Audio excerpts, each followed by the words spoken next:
Hey guys, it's Floppy Disk Repairman again. Just another 1-minute disclaimer. Just want to let you know that this is another 5 episodes from ANMA, the next set of 5. Couple weird episodes in here, so the time's a little shorter. I was going to try to fit in one more episode, but it's 3 a.m. Friday morning, and I had a few people tell me that they used the last video to fall asleep, so I wanted to try to get this one out before the weekend, just to try to help you guys out if I could. Also, if you like pictures, I really tried to go a lot harder on the pictures this time. That's also what ends up taking a long time. One episode of ANMA takes me about 2.5 hours to find the pictures and completely edit down, mostly because I get too focused on trying to find the exact right place they're talking about. So yeah, if you see an image in here, there's a good chance that it's either the correct place they're talking about or the closest that I could get. Otherwise, I'll put a little message down there so you know. Have a good one, guys, and I hope you enjoy it. Good morning, Gus. What's the name of the coffee shop we're at today?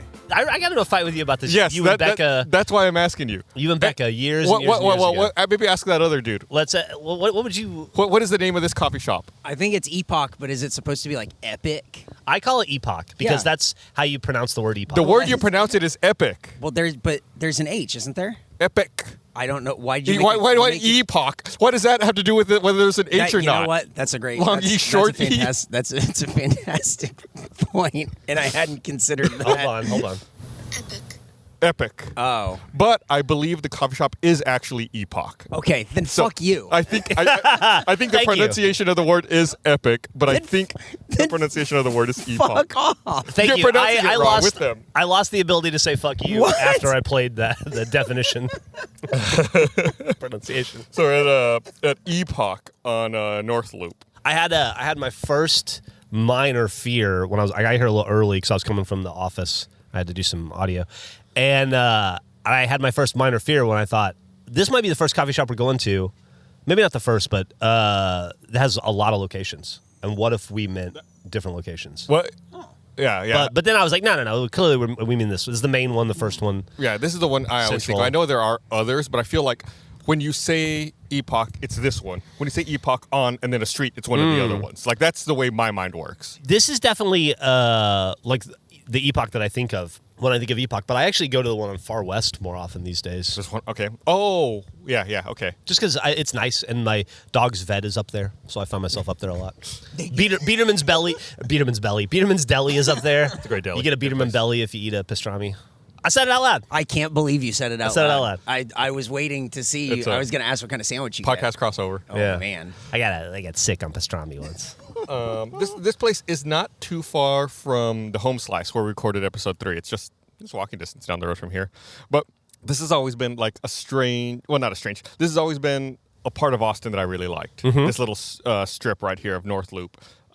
Which, again, circling back to a conversation we had last podcast episode, it stops being North Loop right over there and becomes 53rd Street for no reason. Yeah, and then it becomes Hancock up there. Yeah, and then it changes the name right over there again. I don't know. I feel like you and I used to come here a lot, not to the coffee shop necessarily, but there used to be a bar right back, over your shoulder right over there called the Parlor that we used to go to all the time, and we would get pizza at. Now the Parlor is now called Workhorse, and the Parlor moved and is now over off of Guadalupe. Yeah, it's at like 43rd and Guadalupe, somewhere I want to say. Yeah. And it's weird because that is what I think of. The Parlor has been there for at least a decade at this point. It's been there for probably longer than that. And it's where when I think of the Parlor, that's what I think of. But you're right. It was here. We used to come here all the time. They opened for a while. They were both open too. Yeah. Like you could go to either other. And then this one closed down. And I remember being kind of happy. I liked this one, but it was small. Yeah. And the new one has got so much more room. Yeah. But then they opened up Workhorse, and there was a period in time when I rented a house in Hyde Park, so I was getting some construction on mine. Mm-hmm. And so I would walk over to Workhorse. I had a little solo routine I would do every Sunday. I would walk over to Workhorse. I would drink 3 beers and watch football on the TV and then walk home. And it was like my Sunday me time. Workhorse is pretty good too. They got a good burger. Yeah, if you ever eat there, it's good. But it makes me think. We used to talk about as the city has changed over time and as things have changed, there used to be pockets of the city that you would say this feels like this area is untouched and unchanged. And only when we're going to decide we're going to do the podcast here, I started thinking about some of these old areas we used to talk about, and I think all of those areas are gone. They've all disappeared, and maybe the last vestige slightly in a way is this little stretch of North Loop over here of like the kind of anti-establishment counterculture feel of Austin. Yeah. Of old Austin. I guess that the places are still there. Pockets are gone, right? I think you're dead on there. And this is, I think, where people... I've read some cynicism from people talking about our podcast who haven't heard it yet, who I think that assume that we're deriding the change in Austin. No, God, no. But not at all. Yeah. That's part of the fun of this, of wanting to do this podcast, has been such a wild ride to watch everything happen and to get to be present for so much change. But I think you have keyed into something. If you come to Austin in 2022 and you hear people talk about the way Austin was in the 90s and the early 2000s, which, by the way, when I came to Austin in the 90s and you came in the 90s, people talked about how the way Austin was in the 70s and 80s. Yeah. Right? It's always been going on. Yeah, it's been going on forever. So, but this is what they're talking about. Like, if you come down to North Loop, go to, like, Uncommon Objects, or... Is that no, that's not here. The North Loop is South Congress. What's the one here? There's a room service. Room service is what I was thinking of. Sorry. Go to room service. Go... There's Forbidden Fruit right across the way. Tigress is a cool place to get a mixed drink. Yeah. Workhorse, Monkey Wrench Books. Monkey Wrench Books is that's all. That's been around forever. That's been there for a long time. That is what like a lot of Austin, kind of the aesthetic and feel and kind of vibe a lot of Austin had. I would argue that it also exists in Crestview. I just didn't know Crestview existed until like 5 years ago. Crestview. Why do you say that? Yeah, where like little, like in Little Delhi. But that's up like that there. One little shopping center. Area. But the neighborhood still has this kind of feel, like overgrown, old, chain link fenced Austin. You know? I could definitely see that. You and I used to say, Geoff, that the sign of being a local in Austin was knowing how to get where you were going without taking 35. Yeah. Like back in the old pre-GPS days, it's like you're going from point A to point B. It's like, how can I get there without getting on 35? Or Mopac. Yeah, as efficiently as possible. And just like learning all the surface streets and the roundabout ways to get where you needed to go, which inevitably were faster than taking the stupid-ass 35. Oh, yeah, so this is the Austin State Hospital Cemetery. It's I guess it's between 51st and North Loop here in Austin. Used to be open to the public, but I feel like it's always shut now. I feel like you used to be able to just walk in there. I didn't know that. What? Yeah. There used to just be a chain link fence and it would open, and then you just I just walk around while you drink coffee. Back in the day. Maybe that's why it's secure now. Maybe you were never supposed to, but I think it was. Wow. I think that there are not a lot of headstones there, but I believe there are many, many, many people buried. Yeah, I think there's a lot of unmarked graves there. This was the cemetery for the Austin State Hospital, which is down the road, not too far from here. When people, were committed, probably back in the early 1900s, and had no family or nobody who was looking out for them, like no support system. That's really frustrating. Wait, okay, you said that you filmed in the basement? What is this? So the state hospital, it's like it's a couple of the buildings are super, super old, and so when we were filming our ghost hunting show, we would do like the first portion of it was like a campfire scene where we would tell the ghost stories around the campfire, and then we would reenact them, kind of like Drunk History. And so we filmed some scary stuff in the basement there. And I know way back in the day we filmed some stuff. Like I remember Joel filmed some stuff there. Yeah, and it's funny, like these state-run facilities. There's a few of them around town. There's another one. I don't know if you know the one over there, like off of Mopac and 35th. Like it's just south of Camp Mabry. No. It's like if you're heading south, it's on the southwest corner, just west of Mopac, just south of 35th. There's like a little facility back over there. Okay. Surprised you don't know about it. Anyway, we filmed a little bit back there too. We did a Fallout video years ago, and we had to try to recreate a post-apocalyptic room, like a post-apocalyptic house, and just one of the buildings there looked like it hadn't been touched in 60 years. Like paint peeling off the walls, like ceilings collapsed, like an environment you would see in Fallout. And it's just shocking. Like you drive by and you look at the outside like, all right, whatever, it's just some brick building, and you walk in and you're like, oh my God, this building has not been touched in decades. Like I don't know if anybody's been in here. And it's just shocking that these buildings can get so dilapidated. At least the one over here, I think the one you're talking about, is being renovated. Like they're updating it. It's been under construction for a year or two. But that other one I'm sure they have other buildings that are fine. The one at 35th and Mopac. Just that one building we filmed in at least was. If you go back and watch the video, like you'll see, it's like, oh man, we didn't do anything to stage that. We just walked in, like, perfect. Let's turn the camera on. Let's film. It's like we need a dark basement with 100 old hospital beds dilapidated in a pile, and one doll with one arm and a missing eye. Oh no, we're good. Yeah. You don't need to bring anything. We just show up. Okay, cool, great, all set. Do you feel like stuff it was fine. It was built that way 20 years ago or whatever, just with like the population. Because you guys lived like, you said like out here was like, oh man, this is like so far out from like originally from like where you lived and everything. But at the time, like it was like those probably didn't feel like bottlenecks and everything, right? Like that's just the way that stuff was built, and who cares? There was no such thing as traffic. Right. I mean, there was. Not It in just the 90s. wasn't not really. terrible. Yeah. It existed in the opening scene of Office Space. That's what I was going to reference. We used to do this thing. We had a bowling league, and this is going back to the call center. Since it was a 24-hour call center, a lot of people would get off at midnight. Like midnight's when the night shift the overnight shift started. So like a lot of people would get off at midnight, and there used to be a bowling alley up off of like 35 in Runberg. And the call center was down like off of Ben White and 35. And when we would get off of work at midnight, like a bunch of us would be like, let's go bowling. And we drive, up to Runberg and 35 because you're like dumb 20-year-old. You're like, I could either go to sleep or I could go drive all the way across Austin and go bowling. And so like we would all get together and go up there and go bowling, have a few beers, whatever. And it was a lot of fun. We did that for a long time until Geoff showed up. What? Because then when Geoff got hired, he wanted to hang out, like he had talked about in a previous episode. He was, I wanted to make friends. I want to be friends. Yeah, make his way in. So he was like, oh, he drops this bomb on us. He's like, I used to bowl like semi-professionally. And you're like, oh, you should come bowling with us, Geoff. So then the first time Geoff showed up to our bowling night, he showed up with like that glove that professional bowlers wear. Awesome. He showed up with his own ball and his own shoes. Are you serious? Yeah. And we were like, oh, shit. And then he fucking destroyed everyone there. And then was like, man, yeah, this sucks. And no one ever went bowling again. Geoff showed up once to our bowling night and destroyed it. Like a years-long tradition, instantly destroyed by Geoff. I hate bowling. What? I hate it. I hate it so much. What? You ever been good at something but not as good as you want to be, and it makes you hate that thing? That was me in bowling. And when I decided that it was no longer going to be a part of my life, I left it in the rearview mirror. Wow.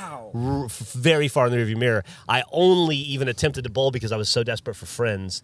And then I remember the night. I remember I did terribly to me. He still destroyed us, right? We're all just like, we just want to hang out and have a few beers. Only threw a 225. No, I was bowling like 170s or something. And I was just like miserable. And I was like, it's not worth it. Friends aren't worth it. I was just like, I can't do this anymore. He was so dour and upset and mad. I had zero joy for bowling. And he brought down everyone's night. There were like 10 of us hanging out, and nobody had a good time because Geoff was having a bad time. Like a mood vampire. I apologize. So not much has changed, but so do you bowl now? No. At all? No. But you're good at it. You have a glove and a ball and you don't bowl? Not anymore. I threw all that shit away eventually. I got sick of moving it around. You gave it to the state hospital? Yeah, I gave it to the state hospital. You really don't bowl at all? No, I haven't bowled in, I don't know, 15 years maybe. But you're good, like you're good enough. I grew up, my parents were in bowling leagues. I joined a bowling league when I was like 14. And then I bowled every Saturday and I think Wednesday until I graduated high school. I went to like state tournaments and shit in the summers. You're learning something about Geoff, aren't you? Yeah, and then I don't want to be rude, but the realization came from bowling first off made me frustrated because it's like in your head you know what to do and you tell your body what to do and then your body usually does it, but sometimes it doesn't, and it's like, why I didn't tell you to do that? Like, why? That makes no sense. That's not the negotiation that I had with you, Arm.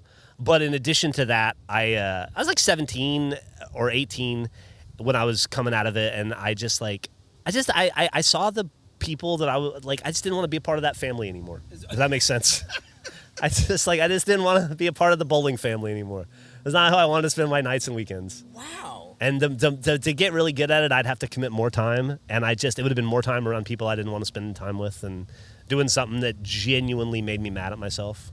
Like a lot of seething inner rage. Hey, no, it came out that night. Yeah. No, we felt it. We all were there. We saw it firsthand. Yeah, I hate it. But I mean that just goes to show, going back to like how the reason I bring that up was like going back to like how light traffic was back then. Like, I can't imagine any time of day now. Well, I guess maybe like in the 4 a.m. driving from like Ben White up to Runberg.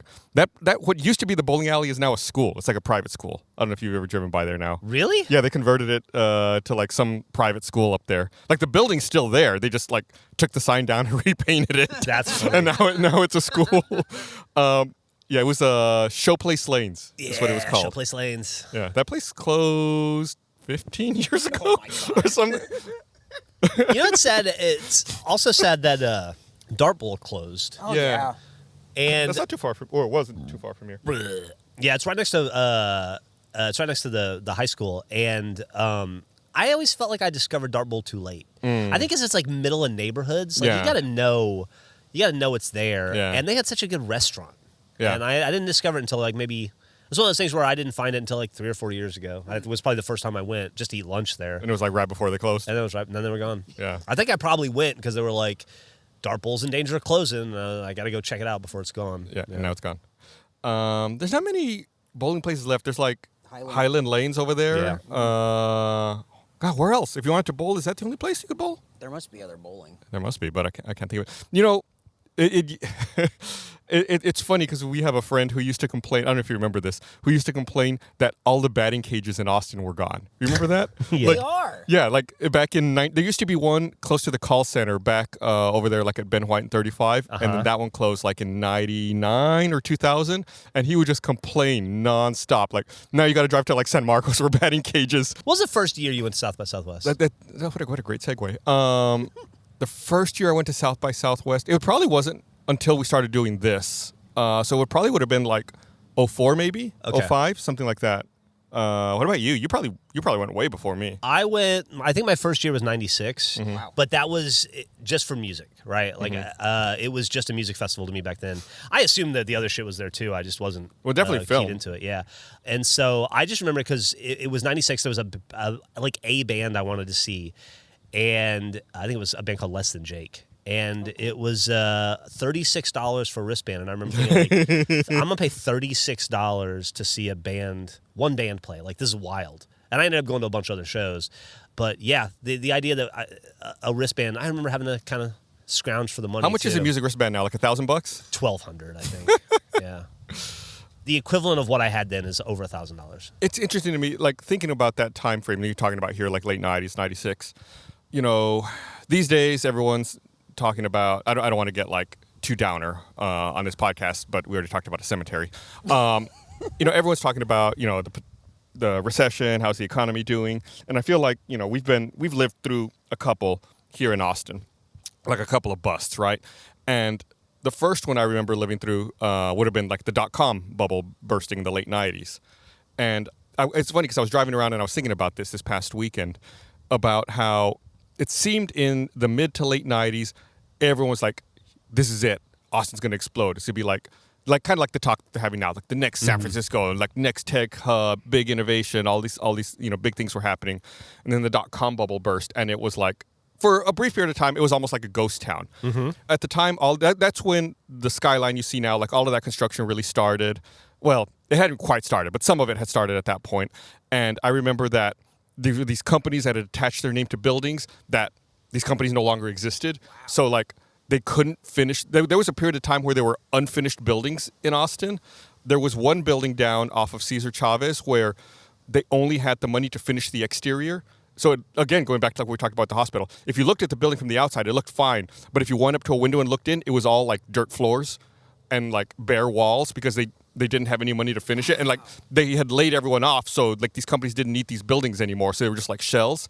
Intel had started building a building down on 5th Street. They put up like the structural beams for it about like 6 or 7 stories up and then stopped.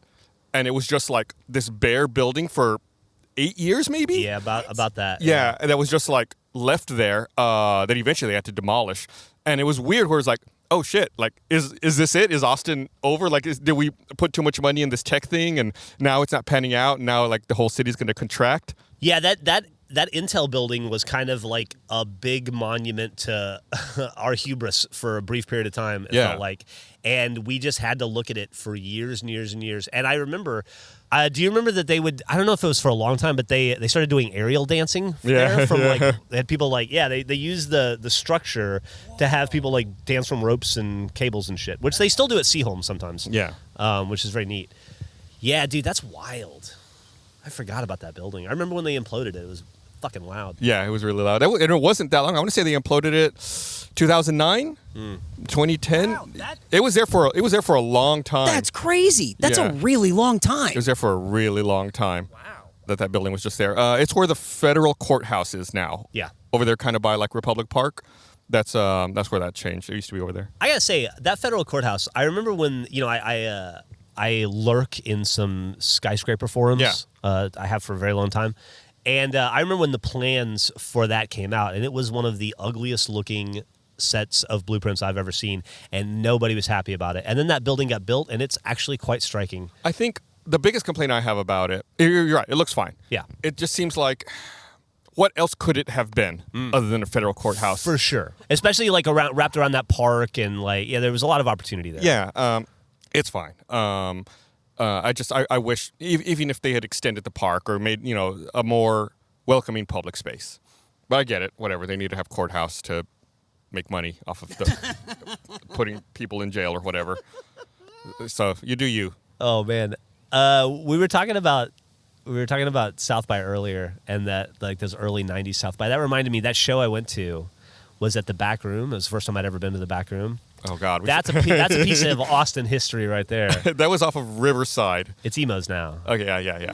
But there was this heavy metal bar called the Back Room, Eric. You'd probably like it.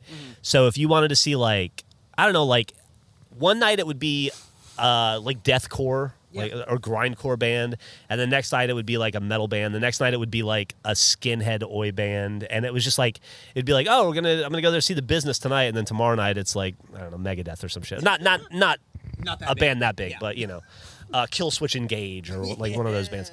And but the thing that was crazy about that bar, I was amazed it lasted as long as it did, because there was a pool hall side on the left. Like the bar was split. You walk in the front door, you go to the right, you go to this very dark, rundown club where you'd see bands play. I remember it being very narrow too. Yeah. I don't know if that was just that's just my memory. And then to the left, you would go, and it's a pool hall like traditional bar.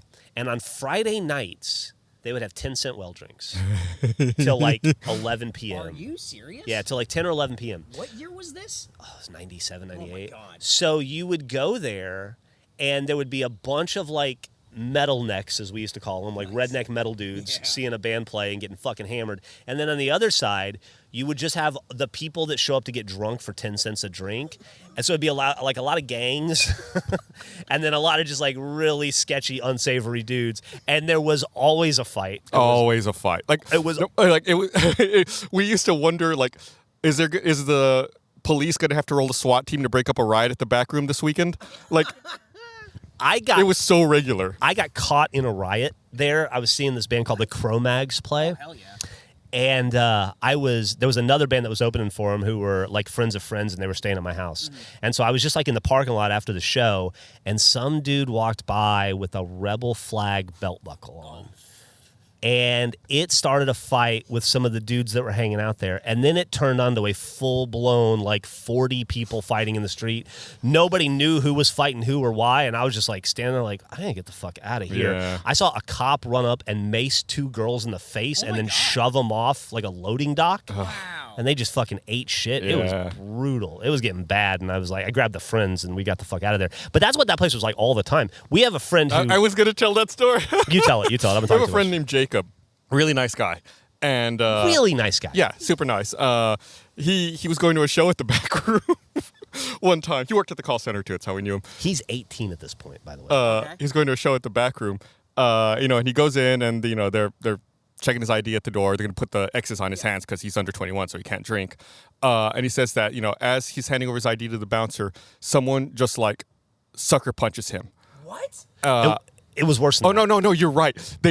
Someone took a beer bottle and shoved it into his mouth, like neck first, into his mouth. He said it chipped one of his molars, he like bent over, obviously because it's like unexpected. He's like spitting out parts of his teeth and beer, and like the bottle falls out of his mouth. He looks up, and the dude who shoved the bottle into his mouth is knocking out the bouncer. The bouncer falls down. Oh my god! And the riot starts at that moment. Yeah. He's just like literally walking in, an 18-year-old kid to go to a punk show, and like opens a door, gets a bottle, gets his front teeth knocked out, his molar cracked. Yeah. What the fuck? Yeah. It was that kind of place. It was that kind of place. You knew it couldn't last forever. It was just a matter of when that era was going to end. Yeah. Man, the background, I haven't thought about that place in forever. I used to live like right down the street over there, man. There was like that real shitty apartment. That was your, yeah. Yeah, it was your wet apartment and your crooked apartment were both pretty close. Yeah, but I remembered something else. I'm sorry to like step back here, talking about like recession and like plans changing and like the city undergoing like this threat of irrelevance. Sure. They built, I'm sure you remember, they built that condo downtown, or it's apartments, whatever it is, the plaza. It was like, it's like over there, what is it, like Guadalupe and 4th or something? Mm-hmm. And they built it, and, it's whatever. It's kind of a boring building. And they built one side with no windows. It was just like flat wall, because the plan was there was going to be another building built, or like another high-rise built right next to it immediately. And they were like, well, there's no point putting windows on that side because there's going to be a building there. Except that building fell through during the .com bubble burst. So you were left with this building with one brick side for a decade. Longer than a decade, 15 years, where it was just like, well, that's a really shitty, boring-looking building there because it's just like entirely brick on one side. Yeah. It's on the east-facing side of that building. It's like a tan brick building. I want to say, was that where remember there was that place called, what was it called? The Fox and the Hound? I was thinking of the Fox and the Hound, but also the other place, too. The beer place with the fallen over dude. Yeah. It's still around. Wow, I can't remember. It was right across the street from there. Yeah. Yeah. So we cut all this out of it. The Gingerman. The Gingerman. God. It stays in. And I feel like Fox and the Hound and Gingerman were bars we went to. Not all the time. We had a friend that liked them a lot. Yeah, we had mutual friends who liked going over there. Yeah, Gus and I were... I feel like we had very similar tastes for bars, and we were very particular, and we had our spots we liked to go to. And if left to our own devices, we had our like 3 places we wanted to go. But we always ended up going places with other people. And anyway, I remember those. I feel like those bars all got bulldozed in that or something similar, and then they never... Like, it was one of those things where they had to tear the bar down to put a high rise, and then just nothing happened. Yeah, I think eventually, I think there's something there now. Yeah. But I think it was years later. Like, I think if I remember right, and I could be way off here, I want to say the Fox and the Hound and Gingerman were both kicked out because they were going to bulldoze it. Then plans changed, and I think a Waterloo Ice House went in there for a while, for a couple of years. And then eventually they finally did actually end up bulldozing it, and that's when Waterloo Ice House had to vacate there. Again, it's been a few years. I could be remembering the timeline wrong on that. What is I feel like this episode's a little all over the place, but I'm having fun with it. What is the one restaurant that you used to eat at that you miss that's gone now? Like a relic of the past. Does anything jump to mind? There's a couple that jump to mind, but it's going to be like, I hate myself for saying them because it's like hipster douchebag Austinite who hates change answers. Sure. Like I used to like eating at the Holiday House. But that's long gone. It's before. Yeah, I never been there. There was one. The last one I want to say was. I think it was over on Exposition. It might have been open when you were here in the late '90s. But I want to say it closed like '99 or 2000. This is a recent one. They didn't close that long ago. Shady Grove. I love Shady Grove. I always like going down to Shady Grove. They closed like last year. You know the problem with Shady Grove. The only problem with Shady Grove is, Eric, they used to have this thing called frings. French fries and onion rings, right? Everybody's heard of frings. But they had the best onion rings on the fucking planet. And at some point, they changed their recipe. Yeah, they did. And those onion rings became different onion rings, and it kind of killed it for me. Although their Airstream chili was really good. It was. So you said something that made me think of another restaurant I haven't thought about in years. Okay. You said frings, and it made me think about Shaggy's Fries down on South Congress. And I missed Shaggy's, which was a Jamaican place, which became... Is it still South Congress Cafe? Yeah, I think so. Shaggy's Boombastic is what it was called. Nice. You could get like jerk fries, and they put like jerk seasoning on fries. It was so good. And it was open late. 'Cause it was like a bar restaurant. And it was when South Congress was still real shitty, so you get like a huge basket of jerk fries for like $3 or something. Hell yeah. Yeah, we were talking about a little bit. The last episode or a previous one, we were talking about that area in Austin Motel and kind of how it all revitalized. And I forgot to mention that I stayed in the Austin Motel one time in 1994. It was when I was in the Army. We were going to Corpus for the weekend, and we stopped in Austin for the night on the way down. You barely made any progress. It's like an hour and a half down, but it was like after work, and we wanted to like hang out in Austin. So we spent the night at the Austin Motel, which was like $35. And there was like prostitutes and still, and this is like 94, there were still like prostitutes opening doors when you pulled in, and it was a very different place back then. Yeah. And I just drove down South Congress this past weekend, and it's like all luxury stores and like throngs of tourists. Tesoro's is closing. I don't know if you saw that. I didn't see that. After like 33 years of being in business, they announced that they're closing. I think at the end of this month. You know, they used to be on Congress. Yeah, this is South Congress. Tesoro's. Oh, wait, no, I mean... further, they used to be up where the Mexicart Museum is now, like at 4th and Congress, or 3rd and Congress. Oh, were they there? Yeah, they were there, and then they moved down to South Congress. Oh, you're right. Years and years. Yeah, years ago. God, I forgot about that. I think I was working downtown at that other company when they were down there, like back late 90s, maybe. I want to say I remember them being over there. Mm-hmm. There's a lot. There was a lot of stuff right there in that area that also got bulldozed for other buildings and high rises, like lots of like little restaurants that are just gone forever. What about you? You didn't answer. What restaurants do you miss? I was headed towards Shaggy's when you got there. Although supposedly there's a bar on Weberville called Cavalier, and supposedly they have the recipe for the fries. I just haven't tried them. Yeah. But supposedly it's like the same family that owns Shaggy's owns Cavalier, or like family lineage, and so they have the recipe. There's so many places, and like things change, and I can't keep up. I know. I felt like there was a time where you and I used to talk about how we knew almost every bar and every restaurant in town, and could pick the right thing for any moment. I'm so disconnected now. Everything has changed so dramatically and is constantly changing so much. I can't keep up. Well, that's part of the reason for this podcast, right? Yeah. To send off the old places, but discover the new ones together, maybe. Because I'm in the exact same boat where it's just like, it's overwhelming. Yeah. Yeah. I guess just from the pandemic, but also from just like insane growth. Mm-hmm. Absolutely. We'll have to expand. Once we hit a few more coffee shops, I think we have to expand to try some of like these other restaurants to go get these jerk fries, and we got to go to like Casino. That seems like a good spot. Like we have to just like go to like some of these other spots, right? Casino's got like that little courtyard in the backyard, where we could record. I don't think I've been to a Casino El Camino since I went with one or both of you. So I would love to go back because I can't remember how long. I haven't been there in years. Probably since like an RTX it's an when RTX you were in with town. like Mega 64. Yeah, 100%. Yeah. That's when we went. We sat in the courtyard in the back. Yeah, I think we touched on this in a previous episode, but we used to go down like multiple times a week down to like 6 6th days Street. a week. Yeah, and I can't imagine doing that anymore. But there was a point in time where I think we went to almost every bar on 6th Street. Like we come down here often enough. It's like, let's try to experience every place just to see what's out here. You don't know. Like you might every day you might walk by your new favorite place and not realize it. So we tried to like hop into every place we could, and it's not. I don't think it's there anymore. There used to be a place down there called the Daiquiri Factory, which was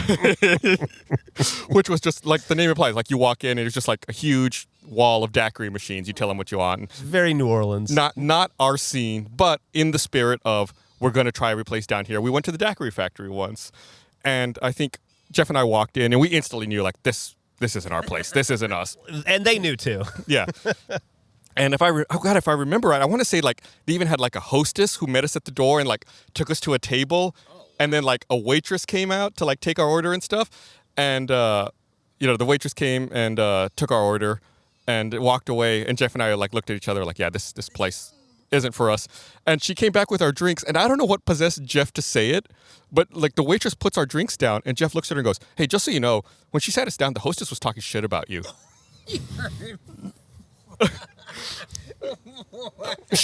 The waitress put our drinks down, then threw her tray on the ground, like, and said, "That bitch," made a beeline for the hostess stand. And I was just like, "Geoff, we gotta go. We gotta get out of here." I stumbled into boyfriend drama, is what it was. I remember, like, her boyfriend was a soccer player at the school, wherever they went to school, St. Ed's or something, and there was, like, I stepped in as a joke, and we stepped in hockey or soccer boyfriend drama, and we got the fuck out of there. Oh, my God. What Man. the fuck? That was the one and only time I ever went to the daiquiri factory. I don't even remember what daiquiri I ordered. Well, if you're going to go once, you got to make it count. I felt like that side of 6th Street was always lost on us. The people that go to like Maggie Mae's and Pete's Peanut We Bar. had a friend who liked going to Maggie Mae's. We did. And so I went a few times because of not my him, but yeah, it scene, wasn't my scene. Blind Pig Pub was one I remember hating. Oh, we Everybody had wanted another to go friend to. who liked going there. Yeah, Yeah. that was not. I don't remember that dude's name. That's not important. Justin? Yeah, I'm just trying to. Just guessing at a name no one's ever gonna know, or Gus will know. was saying friends, and I had friends in air quotes in my head. I don't remember being too crazy about them. I feel like this specific spot led us in so many different directions because it just got really tangential, right? Yeah. Like it was the cemetery, and that started talking. Like we got to like jerk fries and stuff. Like we went all over the place. We It haven't was a lot of fun. we haven't even mentioned the house across the street with the giant bear skull hanging from I've never the noticed roof that of the front. before. And you never notice how they've got like a body form on top of that post in their Yeah. front yard? What the fuck? It's like that circling back to what we were talking about earlier, like the vestiges of like the counterculture that used to see stuff like that a lot more often. That thing used to be on that body form, didn't it? Like, wasn't it on top? Kind of Was like it? how I feel like it was kind of like their version of how, like almost lampooning how Hyde Park Grill has the giant fork with shit on top of it. Yeah, yeah. Like a turkey during Thanksgiving. But it's been hanging there on the front been porch for a long time. many, many years. How many times in all of the podcasts that you've participated in now, really creating that entire vertical for our company, how many times have you done a podcast and had it get lost? Oh, maybe once, if ever. It's such a thing that you fear that happens so very rarely. Yeah, we have definitely had podcasts where we start going and then I realize I'm not rolling until about 5 minutes in, then I start rolling. That's happened like 3 or 4 times. I just had my first podcast just didn't get recorded for Annual Pass, the theme park podcast. I was like, I can't believe I've made it 19 and a half years in this industry, which is predates podcast by about 9 years. And that's the first time it's happened. You know, we're at Beano this morning, which has a lot more audio texture than our last place. Okay. And this is the coffee shop you mentioned last time during your Epoch Facts. Yeah, this is like the sequel to the last coffee shop conversation. Yeah, so it's I like the guess. sequel to. I'm getting rained on, or am I getting bird shit on me? What the fuck just happened? There's been We are some- underneath a palm tree and this other tree, and they're just dripping. It's just tree drippings. Yeah, man, Cool, that's good. tree sex. Hope it gets in my coffee. You know, a couple episodes ago, we talked about how you had been looking for that old Ford Bronco. You couldn't find it. You bought that truck. I had an old truck. And, you know, we worked on them and whatever. You let yours fall apart and die in your driveway. But the reason I had bought that truck was I felt like at that time, how old was I? I was like 25, 26. Yeah, you were about that. Like I was an adult and I knew nothing about how cars worked, right? Yeah. It was like, it's this enigma. You pay a ton of money for it. You get in, you turn the key, you hope it turns on, it takes you where you need to go. And I was like, I want to do something about that, right? Like, my dad knew about cars. His dad knew about cars. Like, and here I am, just like some wannabe adult with a car who has no idea how it works. So I bought this 64 Chevy. Broke down all the time. It was like a running joke. You guys always saw me. You always saw that truck broken down at various roads around Austin. Yeah, it was always the joke was like, should I bring a coffee when I pick up Gus on the side of the road on the way to work? It broke down all the time, but it was an immense learning experience. Nowadays, you know, modern cars, totally different than back then. But like, you give me like a car with a carburetor that's not fuel injected, I kind of know my way around it. He says this as if we lived together for a lot of this period. We both had these old trucks at the same time. I know how much shit he's full of because I went to his mechanic too. Listen, because he bought the car first. The big stuff, the mechanic took care of. Arbor Auto But Works I learned where we a would lot. go to get old cars Did I not fixed. swap out the fuel filter, or not the fuel filter, the fuel pump in front of your house? I have no memory of you that, but if remember you that. say you did. I left a giant stain of gasoline all over the street. Yeah, see, you remember now. It is no fun to have a car breakdown in Texas Especially right now, we're in the summer. in the middle of a heat wave. Yeah. It was like 105 degrees yesterday. That's what killed me on my truck eventually. Yeah. Was it kept breaking down and it didn't have air conditioning, so it'd be like it'd be like 115. It was always 115 Yeah. degrees on the side of I-35. And last night, it was 100 degrees at like 9:30 p.m. Yeah. The sun was gone, and it was still 100 degrees out here. And I'm sure wherever you're listening from, it's hotter there. Sorry, you live there. And we get it. This is not the hottest place on earth, but it's the heat that it's we're hot dealing for with. us. And like being on this part of town, we're on MLK, like east of 35. It makes me always think of, it's not even that it's that close, but it makes me think of like East 5th and East 6th down, a little south of here. And it makes me think about that business. I don't even know what the business was that used to be there. I think it was on East 6th that had that dumb ass clock out front in the early 2000s or the late 90s. You remember that? Oh. I know who bought it eventually, but who was it at the time? Amplifier had that building right, for a but while. before them, some internet business had a building out there, and they put a big clock on the side of the road that just spun real fast and didn't tell the time. It was and like an ornate clock. It said internet time. It makes no sense. That dude. sucks. It's so dumb. It was like a ISP or something that was talking about how fast they were. If you go down there, I think that clock is still out there on the side of the road, but it doesn't say internet time anymore, and it doesn't just constantly run super fast. It's just like a normal clock now. Oh, it's just a clock? It's not telling internet time anymore. I forgot about that. It's so dumb. That would have been where they were working when we first started working with them, I think, right before they moved. Yes. Yeah. That was a million years ago. Amplifier, we worked with them for a long time. They were our fulfillment house for Really our cool people. online store. They also did some video production. Oh, actually, you know what? You remember like in the late 90s, there were those demotivational posters? Despair. They made that up. That was them. Really? That's how they ended up with a fulfillment company, is they were making these posters and calendars. Oh, wow. And they were doing so well, they had to go out and find outsourced a vendor to ship their stuff, and they were running into the same problems that we were, and so they figured out very quickly how to run that business better than any vendor they could find, and so they just became a shipping company for their own product, and then that business took off, and so...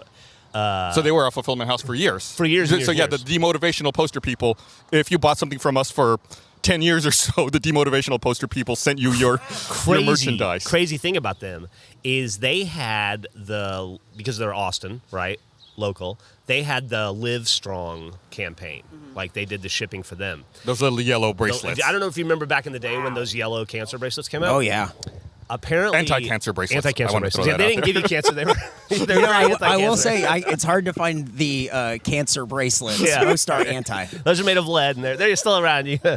And I'm butchering this story because it's not my story. I just remember this from the original pitch when we first started talking to him. But they were doing like small business, kind of a local fulfillment house, doing this like small cancer thing with Livestrong, and then anti-cancer thing. And then he went on Oprah, and they sold 17 million in like one day, and they had to ship them all, and it changed their business. Yeah, Eric's jaw dropped. Imagine that you wake up, you go to the office, like, oh, we need to ship 17 million. Not things. a couple hundred like we used to, or maybe 1,000, but like 17 million all at once. That's outrageous. And so they blew up, and big Austin success story. They also dabbled in video production, and when years ago we were making Red versus Blue. Everything we distributed was in standard definition. And finally, God, what year was it? It must have been like 07, maybe 06. We were like, we need to start making videos in high definition. And we just couldn't figure out the workflow to do it.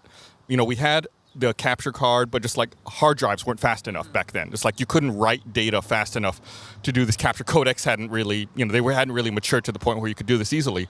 So I remember I went over to Amplifier for a day because I knew they did video production. I was like, show me how you all capture and encode your HD footage. And they showed me. They were like, this is the hardware we use. This is our workflow. So I just like tried to remember. I wrote down as many notes as I could, went back to our office, bought all the same hardware, and then was like, boom, now we can capture HD. And then we made the Red vs. Blue Out of Mind series, was our like proof of concept for high definition. Didn't even watch a YouTube video. Figured it all out. I think YouTube was a year old maybe at this point, like if that. So that's why we were able to. We had to buy like a RAID array of like super fast hard drives, and it was a whole production. It was super expensive, but they were like, okay, cool. Now we can make high def videos. Dude, that reminds me, talking about how long ago that was. Did Bernie send you that thing the other day? He goes, he texted me this. He said, do you want to feel old? RVB came out before the Star Wars prequels finished filming. Yeah. And Lord of the Rings and the Matrix movies. Wow. Yeah. And crazy. YouTube. And Facebook. When we started Rooster Teeth, my father was 1 year older than I am right now. Oh my God. What? Your dad was, I knew your dad. I guess I still know your dad, but I knew him then too. He was so old.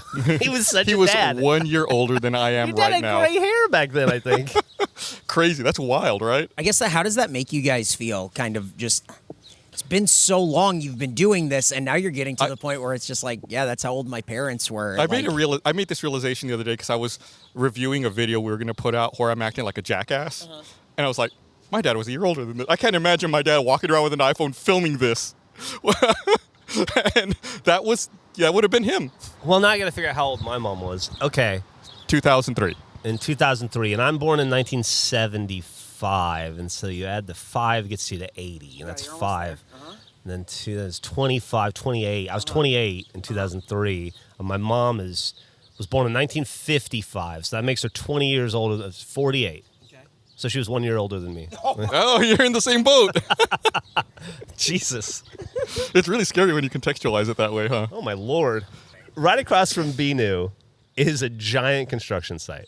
They're building, I'm assuming... probably condos. Condos, probably 8-story condos. So, or what is the level they can go with sticks before they have to use... 4. 4, okay. It's probably 4-story condos. I lived in this area, and you lived in this area for a long time. Yeah. What was on the other side of this building a month ago? Do you remember what was there before they tore it down? I don't know. I have no idea. Yeah, same. I was going to say Arnold Oil, but no, that was down like on 6th or 5th. It may have been this house that was like this lesbian babysitter club that Millie would go stay at sometimes. They would have like this group of lesbians would have like a little like just like group babysitting thing that was kind of cool. But I don't think so. I think there was some sort of other business there. But the thing that's it's been driving me crazy about Austin lately is I've lived here for 27 years, and I ride my bike 20 miles a day through it. I feel like I've memorized the city.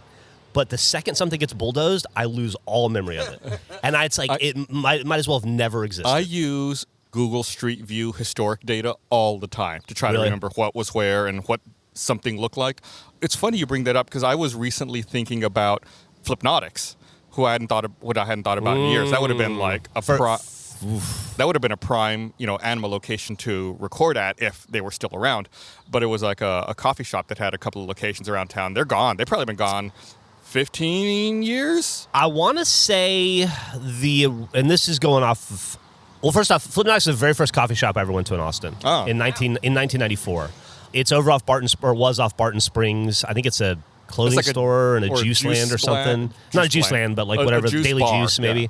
And it's like right at the edge of this huge hill that goes up into that neighborhood. And it's like a split level 2-story deal. It's an adorable building. Yeah. And I want to say like when I was in there in 94, the very first time I ever stepped foot in there. And I remember this very clearly because my first wife smoked.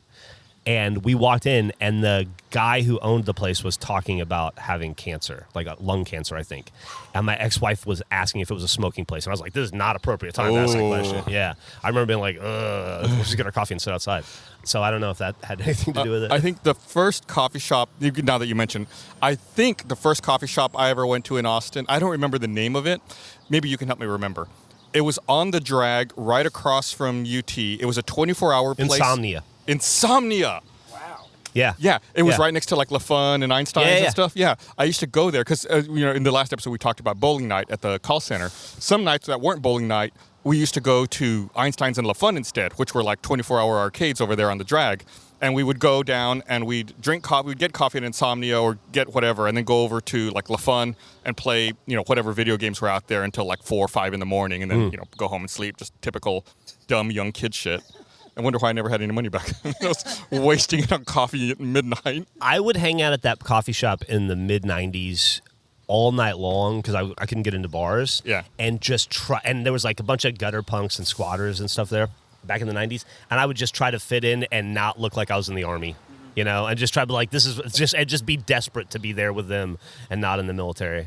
I was like, why did I join the Army and not the coffee shop Army? This is where I want to be. Yeah. I remember one thing about that Insomnia place. It was one of the most disgusting things.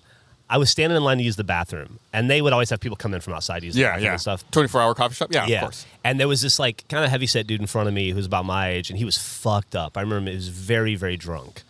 And he was just like talking to me, and I was trying not to talk back. And he was just like, I'm going to do a sprinkler.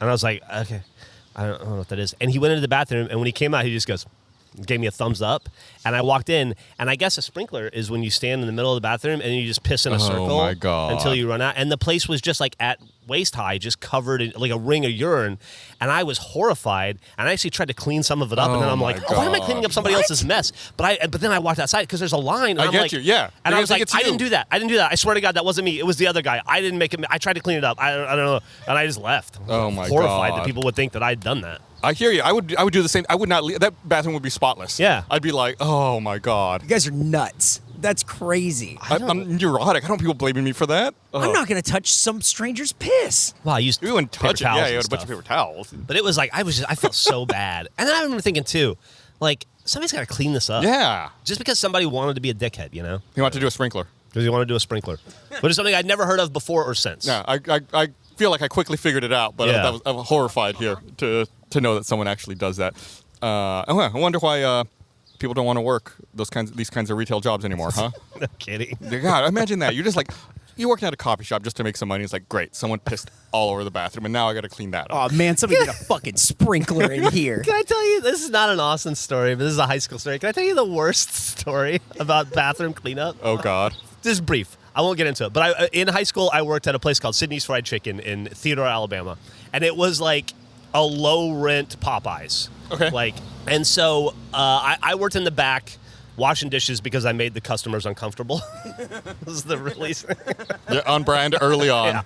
Yeah, and I got it, too. Believe me, I got it. Because the second anytime somebody would call in sick and I'd have to work the counter, I'd be like, yes, I get to screw with people. So anyway, there would always be a fight over who would have to clean up a particularly dirty toilet, and it's because I was the dishwasher. I was pretty low on the totem pole, and pretty determined to stay low on the totem pole because of my mouth. And so they would always make me clean it. And one night they came in and just gave me a scrub brush and were like, "It's a bad one. You got to clean it."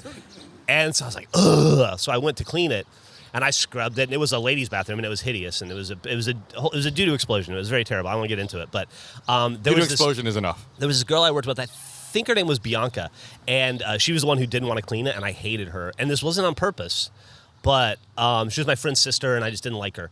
And I was walking back, and I was holed back around the counter, and I was bringing the scrubber back with me because it didn't stay in the bathroom for some reason. I don't know. The customers will steal it. I guess. Yeah, probably, honestly. That's probably, yeah. Do a sprinkler? I don't know. I don't know. But I was just like going to go give it back to Keith and be like, "Here, asshole." And I was just like swinging it as I was walking. Oh, no. And she would bend over. She was getting some, I think, like napkins or something from under the counter. And I went, "What?" And I looked over, and it had just grabbed her in the hair. She had curly hair. And it just got wrapped and tangled in her hair.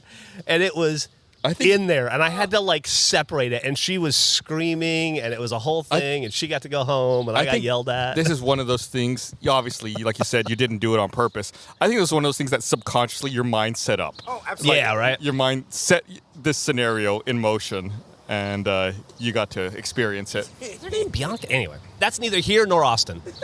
Or there nor here. Well, Like I said earlier, I was thinking about this part of town. I was thinking about that stupid internet time clock. And it made me start to think about, like, the first time I used the internet. Again, maybe this is a little of what I think for both of us, this is pre-Austin. Maybe start thinking about, like, the first time I used the internet and, like, really early internet days. And I don't know if you know this about me. I'm a huge nerd. I was even more so when I was a teenager. And I started... This is 20 years of me trying to cool them up. 25, shit. And I was thinking back to, like, those first internet experiences. And, like, when I first started using the internet, it must have been, like, 92, 93, like, to the point where it predated the existence of the web. Yeah. Like, the internet was, like, different protocols that don't exist anymore. Like, the internet was more robust. It was, like, these different ways of transferring files and seeking information that no one uses anymore. Nowadays, the internet's just, like, apps and the web, and that's it. And I was thinking about how different this all is. And the first time I used the web specifically, I remember it very clearly. I remember my first time using the web. It was 1994. It was the summer. It was probably like June of 94. And I was at what is now Texas State. Was it not? Yeah, it was Southwest Texas University back then. Now it's Texas State down in San Marcos. And I was at a summer camp, and I had been in the VAX lab, which was like a mainframe kind of deal where you set like a little terminal. It's just like a keyboard and a monitor, and it's all text and super nerdy stuff, right? And something you'd see like in a 90s hacker movie. And I'd gone over to a different lab than normal, and they had, computers with web browsers in there. I was like, all right, I'm going to check this web thing out. And like the lab tech showed me how to use like NCSA Mosaic, which was, I guess, the only web browser at the time. And, he loaded it up, showed me, he's like, this is the web. This is going to take over. Everyone's going to be using this. And I was like, okay. So like I was looking for like, I don't remember, I was looking for some like research paper. I was doing a project. And I'm like looking it up and it's taking forever to load and it's slow and it's slow. And in my mind, I'm like, it's this slow because of all these stupid pictures. And I asked the lab tech, I'm like, is it always this slow? He goes, oh yeah, I guess must be a busy time on the internet right now. And I looked him dead in the eye and I was like, this is dumb. This is never going to take off. People don't want pictures on the internet. This is so stupid. I could be done with this if I was in the Vax lab already. And I stood up, left, and went back to the Vax lab, and I've never been more wrong about anything in my life than I was at that moment, which just speaks to what a fucking insolent little dick I was when I was a teenager. Like, I thought I knew everything. I thought I had the entire world figured out. I was 16 years old, and I thought I was the smartest fucking person in the world. What a dumb little piece of shit I was. Yeah. We were so dumb and so wrong, and a lot of even early Rooster Teeth stuff. But yeah, do you? Well, here's an Austin tech context to put it in. We've been doing this for so long that when we would do those yard sales we talked about, when we talked about drunk sailing and stuff, we would find a lot of those yard sales on Austin.yardsale, I believe, on news groups. Yeah. Or Austin for sale. News groups and the Statesman. We'd have to look in the newspaper, too, in the classifieds to look all that stuff up. What do you think you'll be wrong about next? Oh, God. Everything? I don't know. I feel like I'm wrong about some of these. There are very few and I think that's actually part of growing up, right? Yeah. It's like you don't have to be right all the time. There's just like strategic times you can be right. And I think we have lucked out enough and gotten a couple of things right, which so that we've been there when the stars align. Now, the first time I probably used the internet was in the Army, Yeah. and I was probably 18. And to me, it was an immediate like explosion of solving problems I had my whole life that I didn't understand. I didn't think I'd ever be able to solve, that mostly related to me learning actual lyrics from Misfit songs. Because when you were a punk rock kid growing up in the 80s, you listened to music and you wrote down what you thought they were saying, but there weren't liner notes. Nobody knew what nobody knew what Glenn Danzig was saying for 20 years. I guess about 10 years at that point, 15 years, until the internet came along. And then I could finally understand. So I just would download and print out lyrics to songs so that I could listen to them in my dorm and read and sing along on pieces of paper. That's great. That's all the internet was to me. I've also been thinking a lot about the explosion of the internet. Like when I, dropped out of college and I moved to Austin, like we covered all this. Like I thought this place was going to take off, and I felt like early on I was validated and I had made the right decision, because when we were working at the call center, back in maybe like '99. That's when Time Warner Cable started rolling out cable modems and like high-speed internet. Like we could finally move beyond dial-up, and Austin was like one of the test markets where you could get a cable modem. And I remember working at the call center, like everyone was super excited about it because a bunch of like techie people, like everyone's like really into this stuff. And when these cable modems and this high-speed internet first launched, I remember it was 6 megabits was the speed. And if you wanted to get a cable modem, you had to take a class. What? Like, yeah, you had, because it was like when they rolled it out in beta, if you wanted to get a cable modem, you had to go to the Time Warner office and you had to take like a 2-hour-long class about how the internet works and how to set up your cable modem, and they did not let you share that connection. If you had a cable modem, you could only plug it into one computer.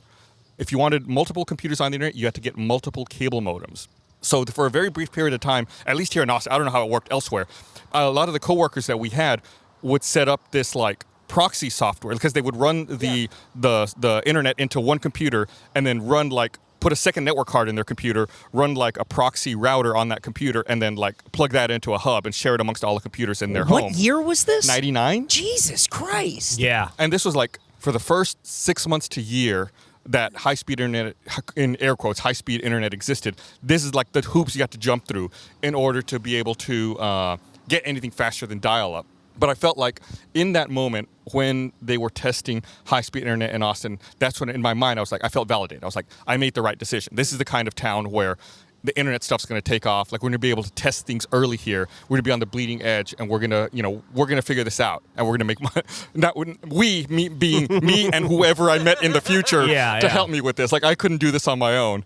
Like we're going to make money on this, and we're going to figure this out. And we're going to corner this. Wow. And luckily I met the right group of people at that call center. And, I think it was just the kind of place that attracted people who had an interest in internet things, maybe not necessarily knowing what they wanted to do, but, similar enough thinking-wise. On top of that, too, Austin was, at that time especially, a very easy and attractive place to live for entrepreneurs because it was so cheap and affordable, and it was pretty highly educated.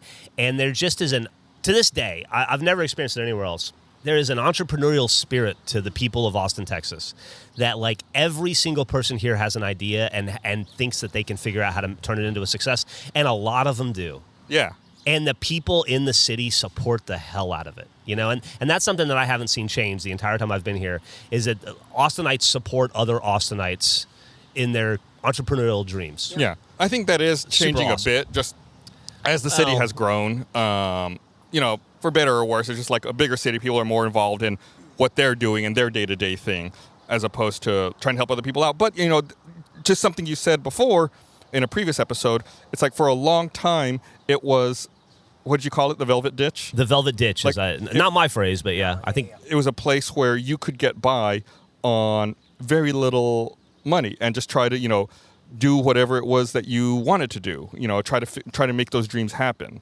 So, like, to that point, I started wondering, when we were working at the call center back in the late 90s, early 2000s, I started wondering, like, how much money was I making back then? I can't remember. It was so long ago. Mm-hmm. So I looked it up. If you can log into the Social Security website and you can look up, like, how much money you earn, because, all that has to be reported to the Social Security when you're working here. I moved to Austin in 1998. In 1998, I made $10,600. In 1999, which is the year we met, I made just under $23,000. Like, that was the amount of money that was okay. I had a roommate, but, like, I was living, we were bowling, we were going to the arcades, like... We were going to casino. Right. It's like, money was tight, but it wasn't like I was in dire straits by any stretch of the imagination. In the year 2000, must have been a good year, I made $38,000. Like, this wasn't a lot of money we were talking about back then. We were scraping by, doing whatever we could do to try to make money, to then go out and have fun, to read the Chronicle. That's why we would try to find free movies and go get free beer on South Congress and try to, like, stretch that entertainment. Yeah, I must have made around the same. We did, worked at the same place, and I owned a home and had a wife who didn't work. Yeah. It really is, millennials talk about the death of the American dream, which was, honestly, bullshit from the beginning, the idea of the American dream. I hope that doesn't sound anti-American, but it was manufactured to try to get people to buy homes. Yeah, absolutely. It's a market. In the 60s, it was. I get it. You can really see it. That really puts it into context. Like, I, at 23, was able to, on an $8 an hour job, I was able to buy a home and support a wife who didn't work. Yeah. Yeah, it's wild. It is wild. We were not living well, but we weren't living poorly either, Yeah, like I said, I had a roommate, but I had a car. We would go out and have fun. We were playing video. We had to take the video games back every 7 days to EB Games or whatever and return them. But, like, we were doing just as well. We were probably having more fun then than we are right now. Yeah. It's crazy to look back and to have that record where you can look back and try to put that stuff in perspective. Yeah, I think I'm a lot more millennial than I am. You're a cusper, right? And I think it was like the information being readily accessible is what kind of changed all of that. Like, whether or not you grew up with the internet or not, and how early it was introduced into your life, and how early you gained that access. Like, even though I grew up in the middle of nowhere, I was very fortunate to have internet access. My mother was a teacher. And there was this thing, I don't know if it exists anymore, there was this service called the Texas Educators Network, Tenet. And if you were a teacher, you could get free access to it. It was like an 800 number you could dial from your computer, and it dialed you in to, like, a mainframe here in Austin that I believe the University of Texas ran. And that's how I was able to access the internet with no graphics. I had like a 2400 baud modem, and I would dial into this computer here in Austin on an 800 number and just see, like, this wall of text. And you weren't even looking for Misfits lyrics. I wasn't even looking for Misfits lyrics.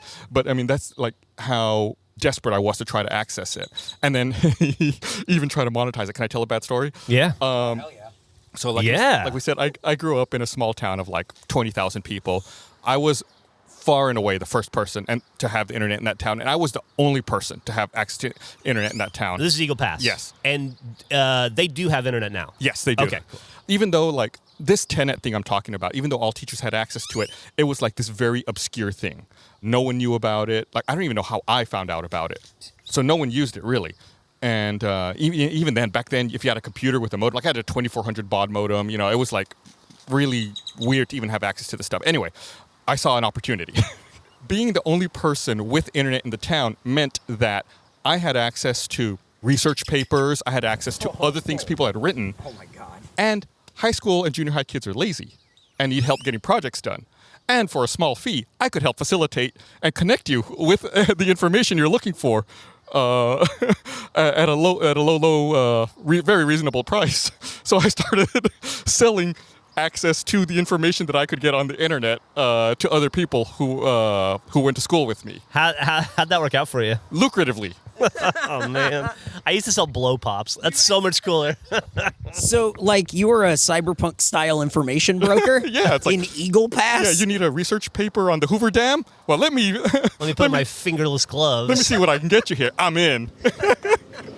Let me use Archie to connect to a server in San Diego. Were you totally like cool guy hackering it too? Like, listen, you can't tell anybody where you got this information from. I could get into a lot of trouble. I'm not even legally supposed to be here in this database right now. I wouldn't even show them or tell them. I just print it out on my Canon bubble jet printer and just hand them a stack of papers with the information they're looking for. It worked out well for a while. And then, I don't know, I just got tired of it. Like, then it became not fun. Then I was using the internet for other people. Like, I was their Google, right? It's like, I just want to use the internet for my stuff. I want to download whatever the fuck it was I was downloading, get in stupid chat rooms and look at news groups. God, do people even still use news groups anymore? Do they still exist? They must assume. exist. I don't know. That's where you would get all the Howard Stern episodes illegally back in the day. Yeah. Alt Howard Stern. That's how also, like, way back in the day, that's how yeah. you would pirate movies. Yeah. There were news groups dedicated to that. I wouldn't know anything about that, but yeah. Dude, I'll tell you, nothing curbs a piracy appetite faster than watching the thing that you just spent a year making and pouring your heart into getting pirated. That was season 1 of Red vs. Blue was the last time I was like, oh, I'm paying for everything for the rest of my life. It's also a lot easier to buy stuff nowadays. Yeah, it is. Back then, it was like there was no way to buy anything digitally. You had to go see it in the theater or wait, for it to come out and then go buy it physically. If you want to see something otherwise, fuck you. But I remember there was a period in time in those late 90s where I pirated a movie or two. Obviously, I don't do that anymore. I pay for everything on the up and up. But I remember sometimes we would get, like, people would post movies to these news groups that were unfinished cuts of movies that hadn't come out yet. Yeah. I downloaded a cut of American Pie that had a different soundtrack than what came out in the theaters. Oh, wow. I remember that. It's like, and because I went and saw it anyway when it came out in the theater. Like, I remember it's like... You saw it twice just to make up for it. Yeah, well, I was like, there's like the song that played in this scene in the version I downloaded was totally different than the song that's playing in the scene now. Probably just like a placeholder soundtrack. Right, or like there? That's they couldn't get the rights to it, or for whatever reason, like the song in the final version changed. And I remember, this is another terrible story. I had downloaded Star Wars Episode 1 of Phantom Menace. Like, we had camped out. Remember, we camped out to buy tickets. Maybe we'll tell that story in a second. But we had camped out to buy tickets. We bought tickets. We saw it in the theater. And I had downloaded it. It was a really shitty, like, shaky cam version that someone had. It was a shitty movie, too. It was a shitty, shaky cam version that someone had downloaded. And I had a bunch of people over to my house. And we were like, yeah, let's all get drunk. Let's drink and watch the Star Wars movie at home. It was when I lived at the Metropolis. I don't know if you remember. I think you were there. Allegedly. Can I confirm or deny? And so we were watching it, and I was drunk, and we had it was like late at night. We had the movie cranked up really loud for some reason, probably because I was drunk. And then, like, the Texas State Troopers ended up knocking on my door. What? I definitely don't remember this. And I was like, oh, shit. So, like, we had to pause the movie and turn it down. They're like, we got a noise complaint. We can hear whatever it is you're doing in here, like, all the way across the apartment complex. And I was like, sorry, I'll turn it down. Like, all right, yeah, don't make us come back out here. And I was like, oh, shit. I was like, yeah, let's do something else. You're like, it's the piracy police. They're on to me. Yeah. Jesus. That was a wild apartment complex because the reason I moved there, again, this is like the whole internet thing. They had the apartment, this was in the late 90s, early 2000s. The entire apartment complex was wired with Cat5 Ethernet. So you could plug in every room, you could plug a computer in and get high-speed internet. And it had wild colors. It was, it was this really crappy rundown apartment complex that they painted crazy colors to make it seem like artsy. Those were all the strippers lived. Awesome. My roommate's room, like once a year, would flood, and it would be like the Temple of Doom. Like all these insects would come crawling out of everywhere. Anyway, they had Ethernet in every room, and you could plug your computers in. But it was like this small, low-rent local company that did it, and they also ran the phone service. So in my apartment, we still had a landline. If you picked up the landline and my neighbor was on the phone, you could hear his conversation. And my neighbor was a drug dealer. So it's like you could just, if you wanted to, you could just pick up the phone and listen to him making drug deals all day long.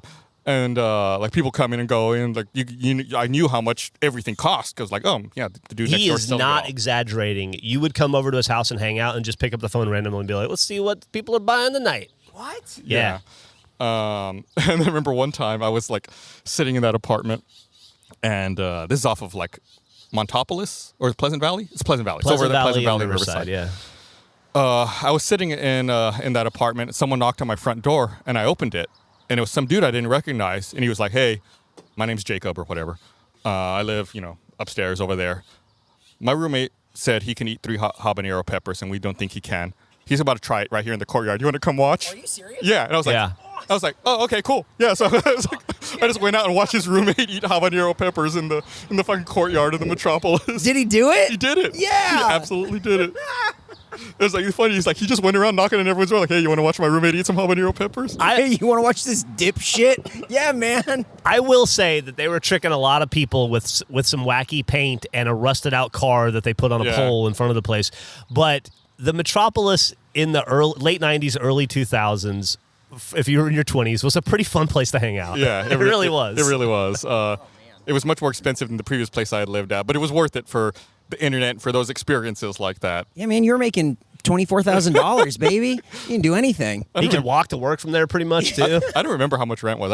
I wish I remembered how much I paid in rent for that place. I remember it was expensive, and that's why you lived with Frank. Poor Frank. He had the Temple of Doom bedroom that would just get overrun with insects. That's awful. That was also a time, speaking of like these free movies that we would go to, I don't know if you remember this, but there was a very brief period of time where I would randomly get mail from like PR companies with free movie passes. Really? Yeah, like I remember one time I checked my mail and it was just an envelope, like an envelope with no return address. I opened it and it was like 2 free passes to watch American Beauty at the Metropolitan, and I was like, "Who sent this to me?" You know what? This would be. I don't have any stories for it, but this would be a good segue into another thing we used to do back then that I had completely forgotten about till this moment, where we would find it from the Chronicle. Is there used to be, you could go and sit in focus groups for like 4 hours, watch a commercial about Zima or whatever, and then give your notes on it, and they'd give you like $100, and you'd be like, I just got paid $25 an hour to do this. This is awesome.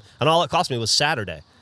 When every day was Saturday when you're 25, right? When you're making $22,000 a year. Yeah. I mean, that's good money. And we would do that a lot. I remember specifically, it's funny you said Zima. I remember very specifically doing one for Mike's Hard Lemonade. I think it was back then it was the Radisson, what is it now, the Line Hotel? It was like in one of the conference rooms there. And they showed us like storyboards for a commercial. And I thought it was so dumb. And they ended up making the commercial. I saw it like a year or two later. It was like a dude getting chased up a tree by a bear because the bear wanted his Mike's Hard Lemonade or something. And I remember just being like, it doesn't make any sense, whatever. And then like, you're right. At the end, they were like, here's $100. I was like, all right, they gave me $100. I got to tell them the commercial was stupid. Yeah. And then great. Then we go get drunk. I probably did 7 or 8 of those, and I feel like you did more. I feel like you were more prolific than I was. I did them as much as I could. Yeah.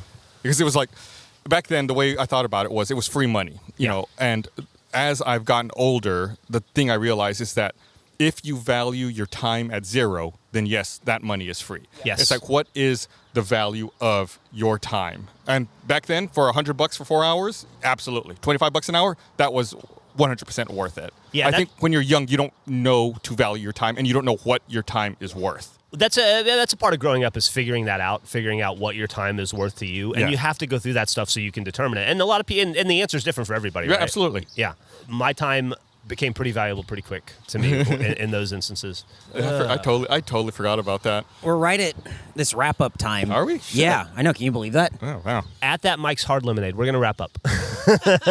But I just remembered some part of your story that led into something for us. We'll tease it for next time, although it's not a big story.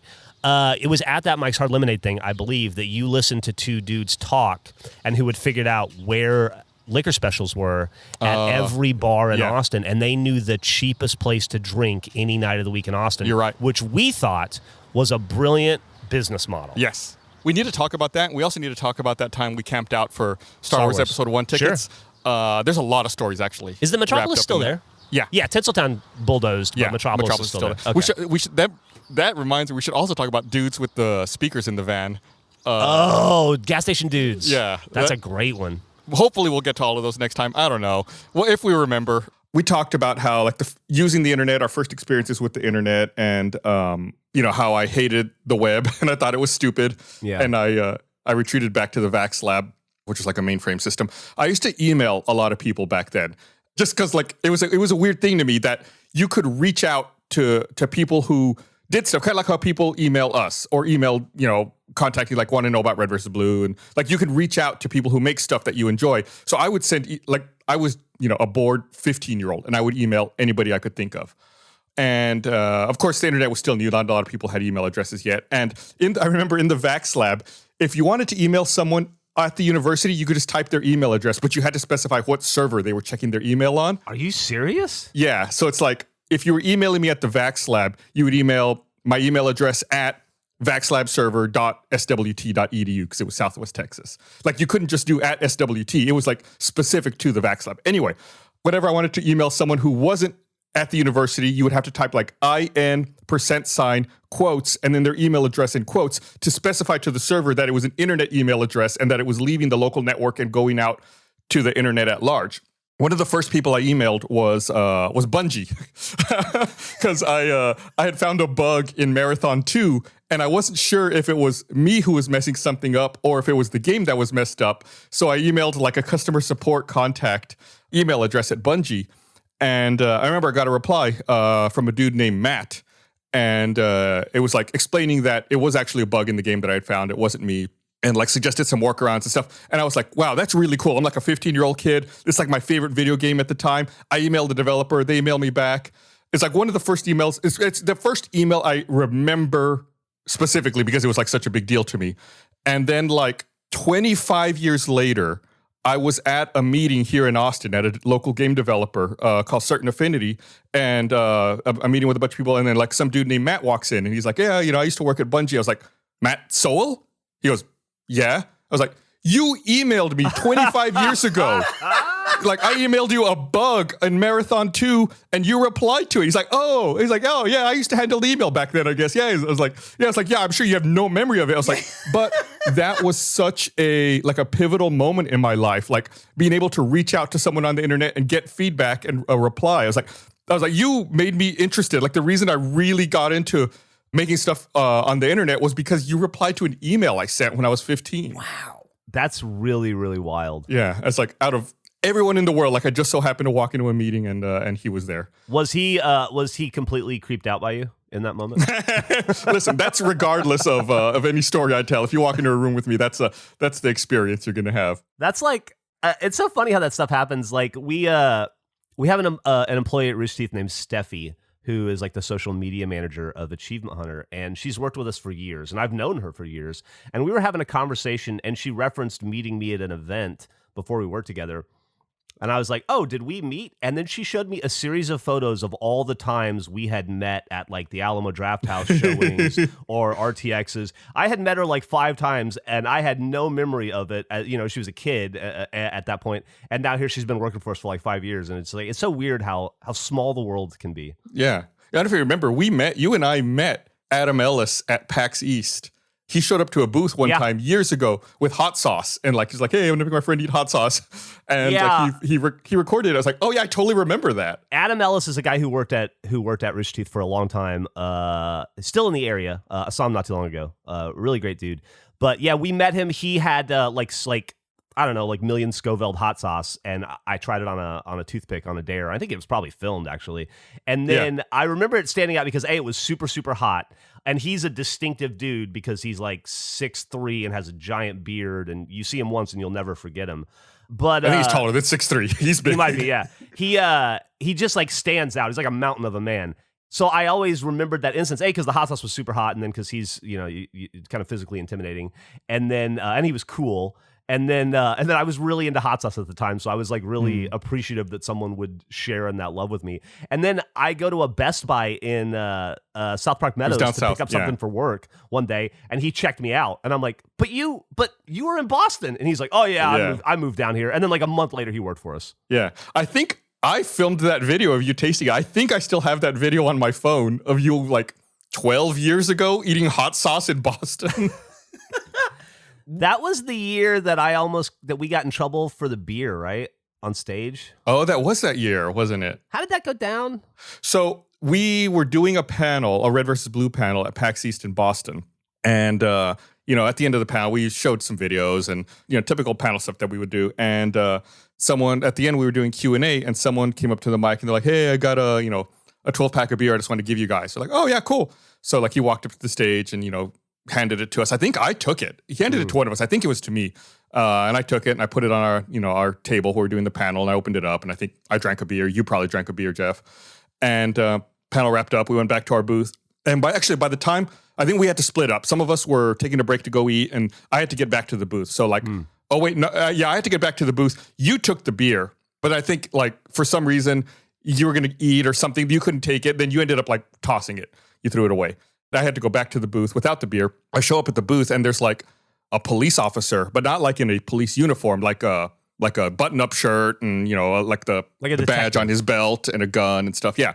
And he's like, hey, I need to talk to you. It's like, oh, okay. He's like, I heard you were doing a panel up in the room, and you were giving beer out to minors in the audience. I was like, nope, was definitely not doing that. He's like, yeah, we had people report that you were giving beer to minors. That's a criminal offense. Like, nope, that definitely did not happen. I was like, someone gave me a 12-pack of beer, and I drank it, which I can do. He's like, okay, you better not be giving out beer to anybody. I was like, I didn't give beer to anybody. I don't know what the fuck you're hassling me for. That was it. It's like he was really giving me a hard time, like giving me the scare tactic, like he was going to arrest me for giving beer to minors. Like, I've never done that. So was it because we threw it in the trash and somebody dug it out or something, or? I don't know. At that point, I mean, that's the trash. Yeah. We didn't give it to anybody. Someone's going through the trash. They're going to find whatever the fuck they want in there. Were we next to each other, like booth neighbors? Yeah. At that? Yeah. I remember this vaguely because I remember it being the weirdest thing, like, because everyone just brought you guys alcohol. Like, that was like a thing. Yeah. Like at conventions, everyone just brought you like handles of stuff, like 6-packs or whatever. And then this happened, and it was like, what is happening right now? It was really bizarre. Super bizarre. I always assumed that everybody brought people booze. What did they bring? What did kids bring Mega 64? We had a couple of people who would bring like baked goods, but these are like people that we know. Like these were like fans that were like friends, and not just like random people like, hey, I spiked this cookie, you're fucked. A lot of that stuff, a lot of like candy. I mean, we're little garbage gremlin people. Like, it was like a lot of candy and like a lot of like chips, snacks and drinks and like wacky drinks and snacks. Like, that was kind of like the thing. One time somebody bought us a pizza, and we were like really like, for some reason that really like weirded us out, because it was just like he brought like, here's a pizza, and we were like, there's no way we're so hungry, but there's no way we're eating this pizza. Huh. Well, you learn something new every day. Yeah, we had cookies for a while too, baked goods. I remember that. That's one of the things that I look back fondly on. It was a ton of fucking work, and I hated it, and I was miserable at the time. But going to all of those events and meeting all of those people, and especially now after having been, everything being shut down for the past 2 years and kind of not being able to do stuff like that, it's weird to look back so nostalgically on it when it's a lot of work. Showing up early, working the entire day, leaving late, packing everything up, setting everything up, tearing everything down, shipping it. There's like so much stress that goes into that. I think as an attendee at an event, you know there's a lot of work that goes into it, but I don't think you realize the scope of the amount of work that goes into setting that stuff up and doing all of that, and what long days they are. And that's just running a booth and doing the work, right? Like on top of that is another layer of which is the performative aspect of it. Like especially you and I together, anytime somebody came up to a Rooster Teeth booth and wanted to buy a Red versus Blue DV or a t-shirt or whatever, you and I would try to give them a show. We would try to entertain them and try to give them a good and positive experience so that they left loving Rooster Teeth. And you do that a couple hundred times a day for 10 hours, and that's a special kind of like mental and emotional tired at the end of it too. Yeah, and I think the reason we do that is we realized very quickly early on that no matter how tired you are and how long the day has been, if someone comes up to you to see you, it's their one interaction. No matter how many people you've met in that day, no matter how many dozens or hundreds of people you've seen, you may be tired, but to them, it's the one interaction they're going to have. And if you're low energy or if you're a dick or you're an asshole, that's the impression they're going to leave with. There's no like, oh, that person has been in that booth for 6 hours and they have needed to pee for the last 4 and they haven't had a chance to. Yeah, and it's probably the only time they're ever going to meet you in their entire life. So this is the only chance you have to leave a memory, a positive impression on them, you know? I remember one year, we were doing San Diego Comic-Con, and I don't know why we had this brilliant idea. We only sent 2 people to San Diego Comic-Con. It was me and Jason. Okay. And we were in the booth alone, so we had to coordinate bathroom breaks and food breaks because it's like we both couldn't leave. Mm-hmm. One of us had to be in the booth at all times, and San Diego Comic-Con's already a long event. Like if you count preview night, that's what, like Wednesday, Thursday, Friday, Saturday, Sunday. Yeah, that's 5 days of event where you're just like, God, I mean, I remember being so miserable and tired because there was no break. It was just nonstop work. It was a joy to be able to get 5 minutes off to run to the bathroom to go pee. And then you're done and you're exhausted and you just want to go eat dinner, and the only place that'll seat you is Dick's Last Resort. Yep. And then you gotta hear some lame comedians make Batman jokes all night while they insult you. But it's okay because you get plenty of rest after the 2 or 3 parties you go to a night to go network and have like, oh, I'm having a good time. And then you're in hell. I remember one of those years at San Diego Comic-Con, Geoff, you and I it was like we had been working in the booth and it was our lunch break and we were like, all right, we got to go get something to eat. Like, we're sick of the food at the convention center. Let's walk across the street. And mind you, there's like 100,000 people there. So everyone's walking across the street to go eat. And we're like, where the fuck are we going to eat that we'll be able to get some food quickly? And we're walking and there's like that right across the street, there's like a train track. Then right across that's like where all the food is. And there was like a Nobu right there. And we walk out past the Nobu and we look in through the window and it's like totally empty. Mm-hmm. And all of the waiters are just standing at the window looking at the throngs of people walking by. Because when you're at the event, like no one's going to go spend $300 on sushi. And it was like, oh, that's really weird to think that there's 100,000 people here and nobody's going into this restaurant right there. You could eat very quickly if you want to spend a ton of money. And that's how we ate for every Comic-Con after that, pretty much. We found that steakhouse. What was the deal? I remember we would go to that steakhouse every year religiously because the first time we went, there was some sort of an issue with some prostitutes or something at the bar. Do you remember? And I can't quite remember, but it was really funny and we were transfixed. I think they were like... Yeah, they were a little tipsy at the bar, and I think they got rolled out by the steakhouse while we were sitting in there. Yeah, I don't remember very much. I do remember that, but I don't remember very much about it. I wish we had started this podcast 10 years ago. Yeah, no kidding. Before we forgot all this shit. It's just so much that happens, and we have been forgetting a bunch. Like at the end of the last episode, we told Eric a bunch of things. They're like, oh, we forgot to talk about that. We meant to talk about this. Even me, like I was like, oh, I stopped my story halfway through talking about it in the last episode, but luckily Eric's been keeping notes about stuff that we want to circle back to. When I think about Comic-Con, I think about you and I driving around in a rented Lincoln Navigator listening to hip hop. Yeah. What? That's Comic-Con to me. The needs at Comic-Con are weird. Like we needed a big vehicle to like haul shit around, and because it's Comic-Con and there's a ton of people before Uber, right? Like there's a ton of people coming into town. All the rental cars are gone. So it's like if you need a big vehicle, the only vehicle you get is like an Escalade or a Lincoln Navigator or something. So it's like inevitably it's like that's the vehicle we need because we need to move a bunch of shit around. So that's what we end up renting. We just end up driving around San Diego, blasting hip hop after hours, driving around in a Lincoln Navigator or a Cadillac Escalade or whatever it was that we had. I remember because I looked up, I was like, I'm buying a Lincoln Navigator after this, and I realized very quickly I couldn't afford one. But it was 100%. We got an Escalade one year, but I think we did a Navigator 3 years and an Escalade 1 year. Yeah. It's just weird when you get that many people into a town for an event, how everything starts to break at the seams.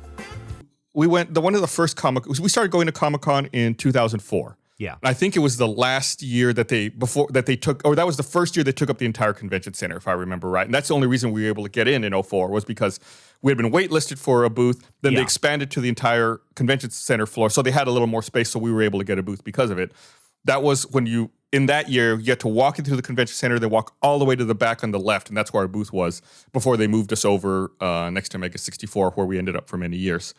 And that year we went, I remember you and I had a little bit of time, and it was actually, so this wasn't 04. I think you and I were there in 05, and YouTube was a brand new thing. And remember, they had like a mixer. They were like, hey, YouTube creators, you can come to I think it was the Marriott bar. Like it was whatever that hotel was right next to the convention center. Okay. And you and I, Geoff, we were like, all right, I mean, we make videos. Like we're not really a big YouTube channel or anything. Let's go see, what this is all about. Do you remember this? And we walked over to that. I think so. Event. I'm wondering if it's. I want to hear it so I can hear if it's what I think it is. Yeah, and it was weird because like YouTube was such a small thing then that there was no like tickets or checking in or anything. It was just like every YouTube channel creator was at the bar at the Marriott, and we were just sitting there like, it's weird that we recognize all of these people and like no one's bothering them. It would be like if every top YouTube creator was sitting at a bar at San Diego Comic-Con and no one was bothering them. I remember you and I sitting at the bar and being amazed that the Hot for Words lady was there and nobody was talking to her. And she was so famous to me. Like in my head, like, because it was one of the first big breakout YouTube things. And, and I was just like, why is nobody talking to that lady? She's on the internet. Yeah. And it's like now it's a totally different world. Like that, I can't imagine that ever going down. Or anyone even going to that. And I think the biggest YouTube channel at the time was like 1 million subscribers, right? Like it was still relatively small potatoes. It wasn't like the huge behemoth that it is now. I remember at that point, Oprah had 80,000 subscribers and we had like 60, and I was just gunning for Oprah. All I wanted to do was beat Oprah. It was a big deal to me. I wonder who was, I wish we could get a snapshot and see who was at that event as a YouTube creator and where those people all are now. I wonder if any of them are still outside of our dumbasses. I wonder if any of them are still creating content online. Yeah. God, I mean, that was over 15 years ago now. Yeah. I want to say that was 05. I'm pretty sure it was 05. But I don't know if you remember that first year we went in 04, it was like so last minute that by the time we tried to book a hotel, there were no hotels left. I think Comic-Con is typically in July. San Diego Comic-Con is typically in July, and I think we got approved in June. So we had to like organize getting all our stuff there, and we had to get a hotel room. And I don't remember what the name of the hotel we stayed at was, but it was like 20 miles away from the convention center, and we had to drive for like an hour to get there. Do you remember that? It was like, it was like on a ranch or something. It was like in the middle of fucking nowhere, and it's like, everyone had to get in the car at the start of the day, regardless of whether you were working or not, because we had one car. Everyone had to get in it, drive down the convention center. You would stay there all day, do everything, and then everyone would drive back up together at the end of the night. Because again, no Uber or any way to get around. It was like you're just fucking stuck there all day. Speaking of being stuck at San Diego Comic-Con all day, do you remember that kid that we ended up kind of adopting? I can't remember his name now. Eric, you'll love this. It was, I think it might have been that year. It was early on in Comic-Con, year 1 or 2. Some kid showed up early in the day. He was an RVB fan. And by kid, I mean like 10. 10 is what I would have guessed. And we were cool to him. We're like, hey, what's up, buddy? He didn't have any money or anything, but we like signed some stuff for him, gave him some stickers or something.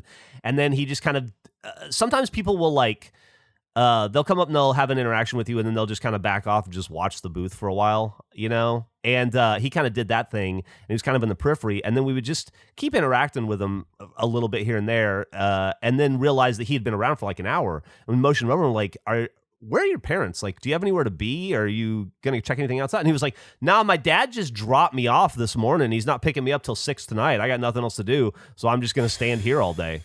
And that's what he did. Yeah, he did. Can you imagine just dropping a kid off? I mean, I guess 2004 was a different time, but it doesn't feel that different to me. Not that different. Not to the point it doesn't feel that different to me. Where you just like throw your kid at a convention center that has 120,000 people in it and say, I'll be back in like 9 hours.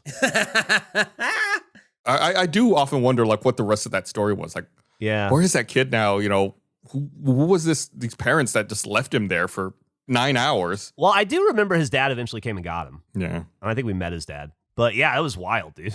We met a lot of people at San Diego Comic-Con over the years. I struggled to remember the first time we met Mega 64, but that must have been at a PAX, if I had to guess. I can't imagine it was San Diego Comic-Con, because I feel like we knew each other by the time that we moved our booths next to them. Yeah, I remember requesting our booths be next to each other at Comic-Con, and so we must have met at PAX. It had to be PAX, like PAX, what do they call it? Is it PAX Prime? I don't know what they call regular PAX now. I think they call it PAX West now. Yeah. Okay. It had to be that, right? It had to be just a regular PAX, and they put us next to each other because they went, well, here's 10 dipshits, just 2 booths, whatever. Yeah. And from there, it was like, man, off to the races. It was just how much can we be near each other all the time? Yeah. Constantly. I remember, I don't know if you guys all remember this, it was one PAX, going to like a kind of like a dive bar, a tiki bar that was it was in Seattle, just kind of like off the beaten path, and just drinking. Having so much, Bernie was there, having so much to drink. And there was a bathroom with like no door. And there was just a guy, like, I remember taking a piss and a guy going, hey man, how you doing? And it's like, I'm busy right now. This is bad. But like getting like absolutely hammered with you guys at that place. And I remember going like, oh, I think I really like these guys. I got sick just listening to you tell that story. Like I feel bad now. I remember that place. It was, if I remember right, there was an arcade next door. Yes. Yeah. A it's pinball on thing or something. It's on 2nd Street. I don't remember what it's called, but it's on 2nd Street in that little bar area, like their little like 6th Street area. Mm-hmm. Yeah. I remember that night. I remember somebody passing out on the table. I can't remember who it was. But I also remember earlier in that night being so mad at Gus because we're sitting at the bar. I wonder if you remember this, Gus. It was just you and I were there. It was early. And we're sitting there at the bar. And Gus goes, he kind of like zones out for a second, and I'm like fucking around on probably my flip phone or whatever, you know, probably on my, what were those phones we used to have, Gus? Sidekick, probably on my Sidekick, nice. You know, typing very slowly. And I registered him like kind of checking out. And then he comes back in and he goes, oh my God, that lady over there? And I go, yeah, I'm just on my Sidekick. And he goes, she just showed her boobs to the whole bar. And I go, what? Really? And he goes, yeah. For a long time, too. And I'm like, why are you telling me after, man? Why are you telling me now? And he's like, oh, I guess I didn't think about it. I was preoccupied. He was like, I didn't think about it. And I'm like, for how long? And he was like, oh, it was like 6 or 7 seconds. And I'm like, yeah, but to everybody, he was like, yeah, she was like flashing the whole bar. And I'm like, and you couldn't tell me until after? And then it happened again like 20 minutes later, and he didn't tell me. What? I was distracted. I was preoccupied. It happened twice? Twice. Oh, I forgot about that. I mean, you got the internet. You were on your Sidekick. You could look up whatever you want on that thing. I have the internet. It was just like, I was just so surprised that you just froze in that moment. Yeah. I don't know. There's like it's like something you don't expect, I guess, you know, especially, God, way back then. Jesus. There was like a couple of years we would go down to that area, that part of Seattle, into those bars for various reasons, and then we just stopped. I think we got old and tired. Yeah. We just stopped going over to that. It was like, it's a bit of a walk to get over there. I went over there actually during, I was just in Seattle in, I don't know, April maybe for the AH Live tour. And I walked over there with Emily to that corner where those bars were. And I think they're all still there. And it just looks sketchy to me now. Like, it's just like, why was I so excited to hang out over these places? But I feel that way at almost every bar now that I look at that I would have loved at 25. I'm like, what the fuck was wrong with me? It just looks like tetanus. years ago, back in, again, same time period, I guess, around 2005, we were making Red versus Blue, and I remember, you know, we were still, really, really small. There were only a couple of us. I think, at this time, we were still in Bernie's spare bedroom, making Red versus Blue. We hadn't even moved to the apartment in Buda yet. And I want to say it was around episode 50 or so. It was close to the end of season 3. We were just like, I don't know about everyone else. I wanted to murder you guys. I was just so done with it all.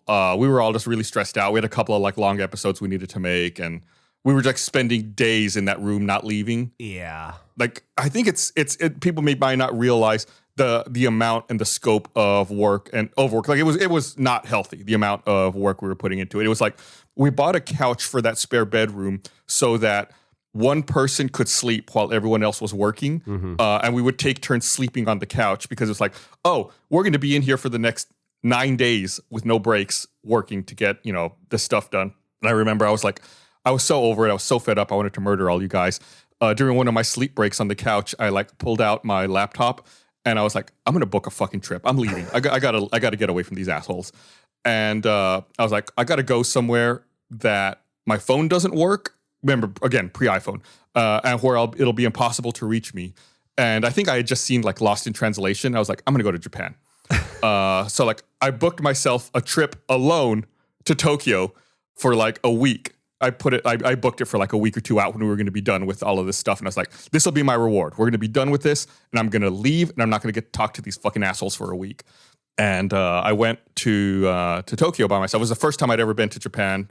And like I said, phones didn't work globally back then. If you had a phone from the United States, your phone did dick in Japan. And who cares? Even if it did, it's not like you had smartphones. It was like a dumb, I think I had a Motorola Razr at the time and maybe the Sidekick.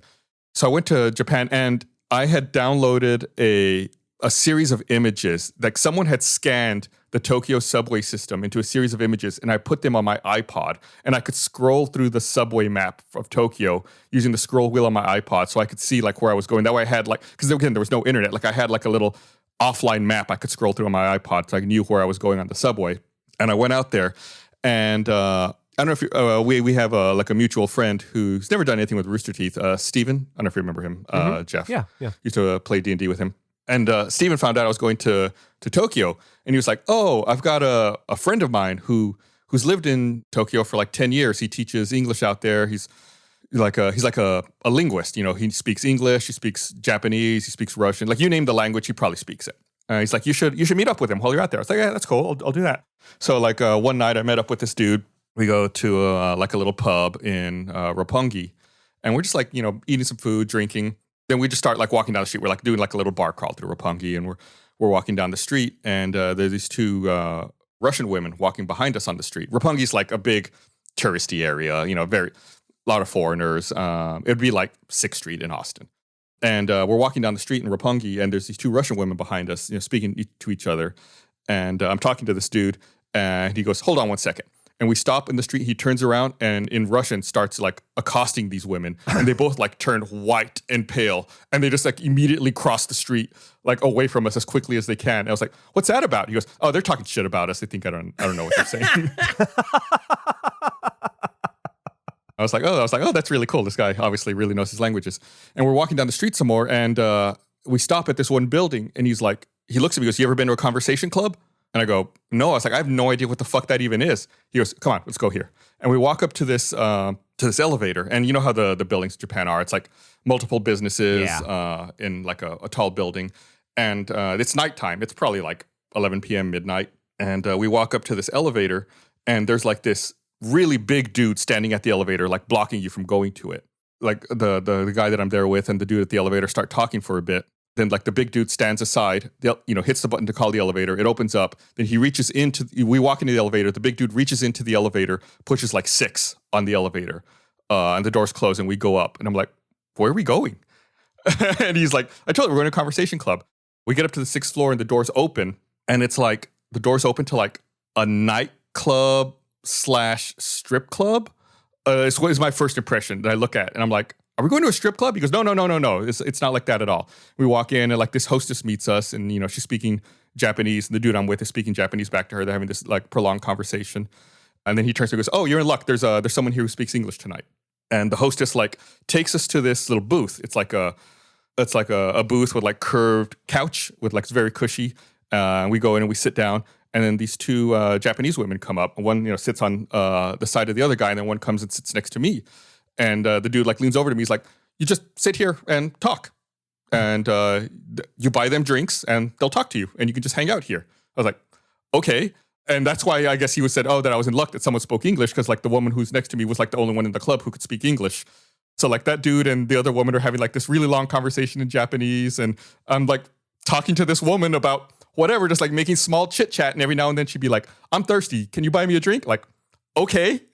And like the waitress comes over and you buy an expensive drink and she sits there and just talks to you. We were there for like 45 minutes, an hour. And I was like, okay, cool. Let's leave. That's enough. It was the most bizarre experience one of the most bizarre experiences I've ever had in my life. So was she like an expert at conversation? Like, was it particularly interesting? Did she have like a range of topics that were fascinating? She was very like when I think her job is to get you to talk, right? Like I don't want to talk. To engage you in conversation. Who wants to talk? So like she found out that I was from Texas. So she was like, oh, it's like that's what she drilled into, like Western stuff, horses, sheriffs. I remember she was obsessed with sheriffs. Like, what is a sheriff? What do sheriffs do? Like, I guess this must be a question that she has had for a long time. She was like, explain to me what a sheriff is, because it makes no sense. She must have been picturing like Old West sheriff, rounding up a posse, getting on a horse, chasing people down. Sounds like she should have been buying you drinks. Is the goal of this place for more than conversation to happen? I think, no, the goal of the place is just for you to buy expensive drinks for the women. Then what's the goal of the place? They just make money. If you're buying them drinks, it's like all the drinks are overpriced. Then why would you go to this is what I'm asking. I'm going to make I don't know. Wildly uneducated guess that I hope isn't offensive in any way. But I wondered maybe if it's culturally, like maybe it's harder to meet people or to strike up conversations, and so this is like a safe space to do it. It could be. I don't know. I've been to Japan. Everybody was really nice and conversational with me, and I didn't feel like I had to pay them. But I don't know. But why have the big bouncer guy? I don't. Maybe he was there to to deter, because like I said, they said I was lucky that there was an English speaker there that night. Maybe it's to deter non-Japanese speakers from going up and like wasting time if they're going to be able to buy drinks or engage. Like, it's not a normal bar. Maybe there's like a barrier to entry to be able to get in. I don't know. I don't like. Again, they had their I wasn't privy to their conversation. This is insane. This is so like.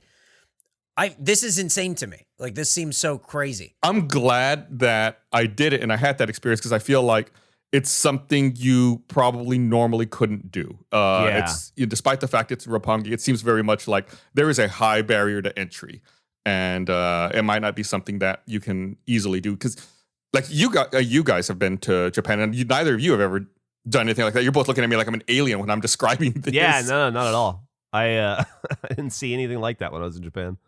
Yeah. Let me ask you this. Did it work? Did you come home recharged and no longer annoyed with me and Bernie? Well, I'm still here. We're still making content.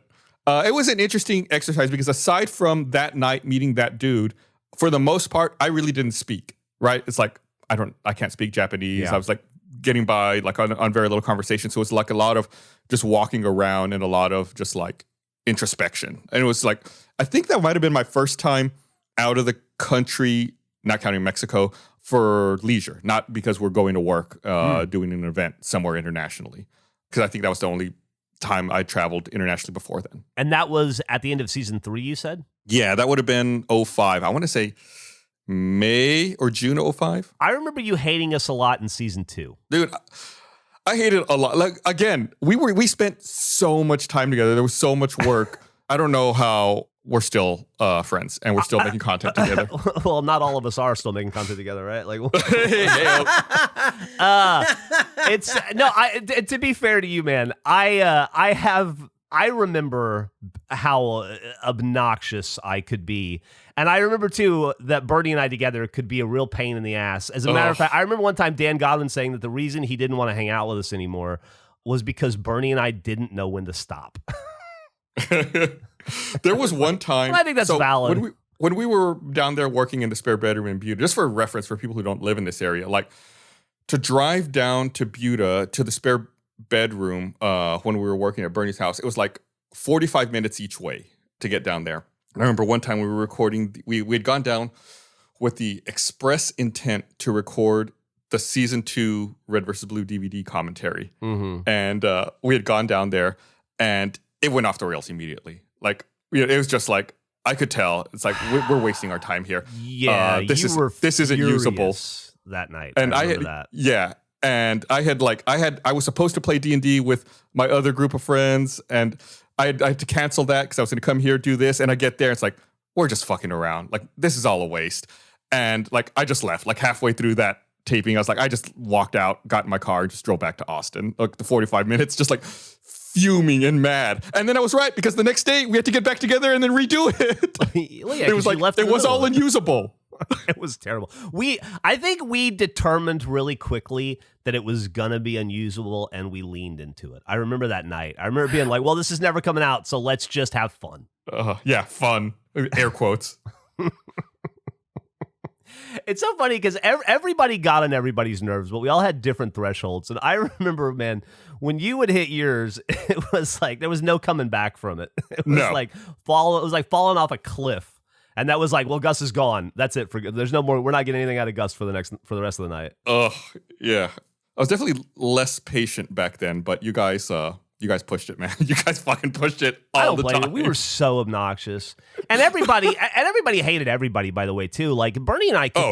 Bernie and I could barely stand each other for about 6 months when we were wrapping up season 1, and it was just the two of us in that room for that little bit. And like, I remember I used to do a thing that I honestly didn't know I did. But it would drive. He would scream at me, which is every time we were making an episode. And for if any RVB fans listening, this happened to every episode of Red vs. Blue you ever watched. If you liked it, this happened when I was head bobbing. I was mocking all of your lines and all of your performances, and I would just do it to myself without realizing it. And I would just be like, "Son of a bitch," you know, or I'd be like, "You team killing fucktard," or like whatever the fucking stupid Sarge line was or whatever, and be like, "Griff, you idiot." And I would just make fun of. I wasn't making fun of the characters. I was specifically making fun of you guys, and I would just do it to myself without even realizing I was doing it. And Bernie'd be like, "Stop! Just fucking stop! Okay? It's not. Doesn't help. It doesn't help. It's just annoying. Just knock it off." And I'd be like, "What? Oh, okay. Sorry, man." Oh God. Oh, those were the days. And we had to basically ban Jason from production for a while because he couldn't not. We would do. Goddamn, Eric, we would, we're making a movie here, right? So we would set up a scene, and it could sometimes take 20 or 30 minutes, especially if it's like you got to get a fucking tank in a certain position or on top of a base or something stupid, and then you would spend like an hour getting it all ready, and then you would go to record and hit like yell record, and then Jason would throw a grenade in the middle of it and go, and then everything would, an hour of work would fly away thanks to physics, video game physics, and we'd have to set it all back up again. God, I forgot about that. He was the one that I hated the most back then. Yeah. Oh, man. I think you hated Bernie and I. Bernie hated me. I hated Jason. It was the circle of hate, and it just like it was in perfect equilibrium. And I don't think Jason gave a fuck about any of it, like or hate.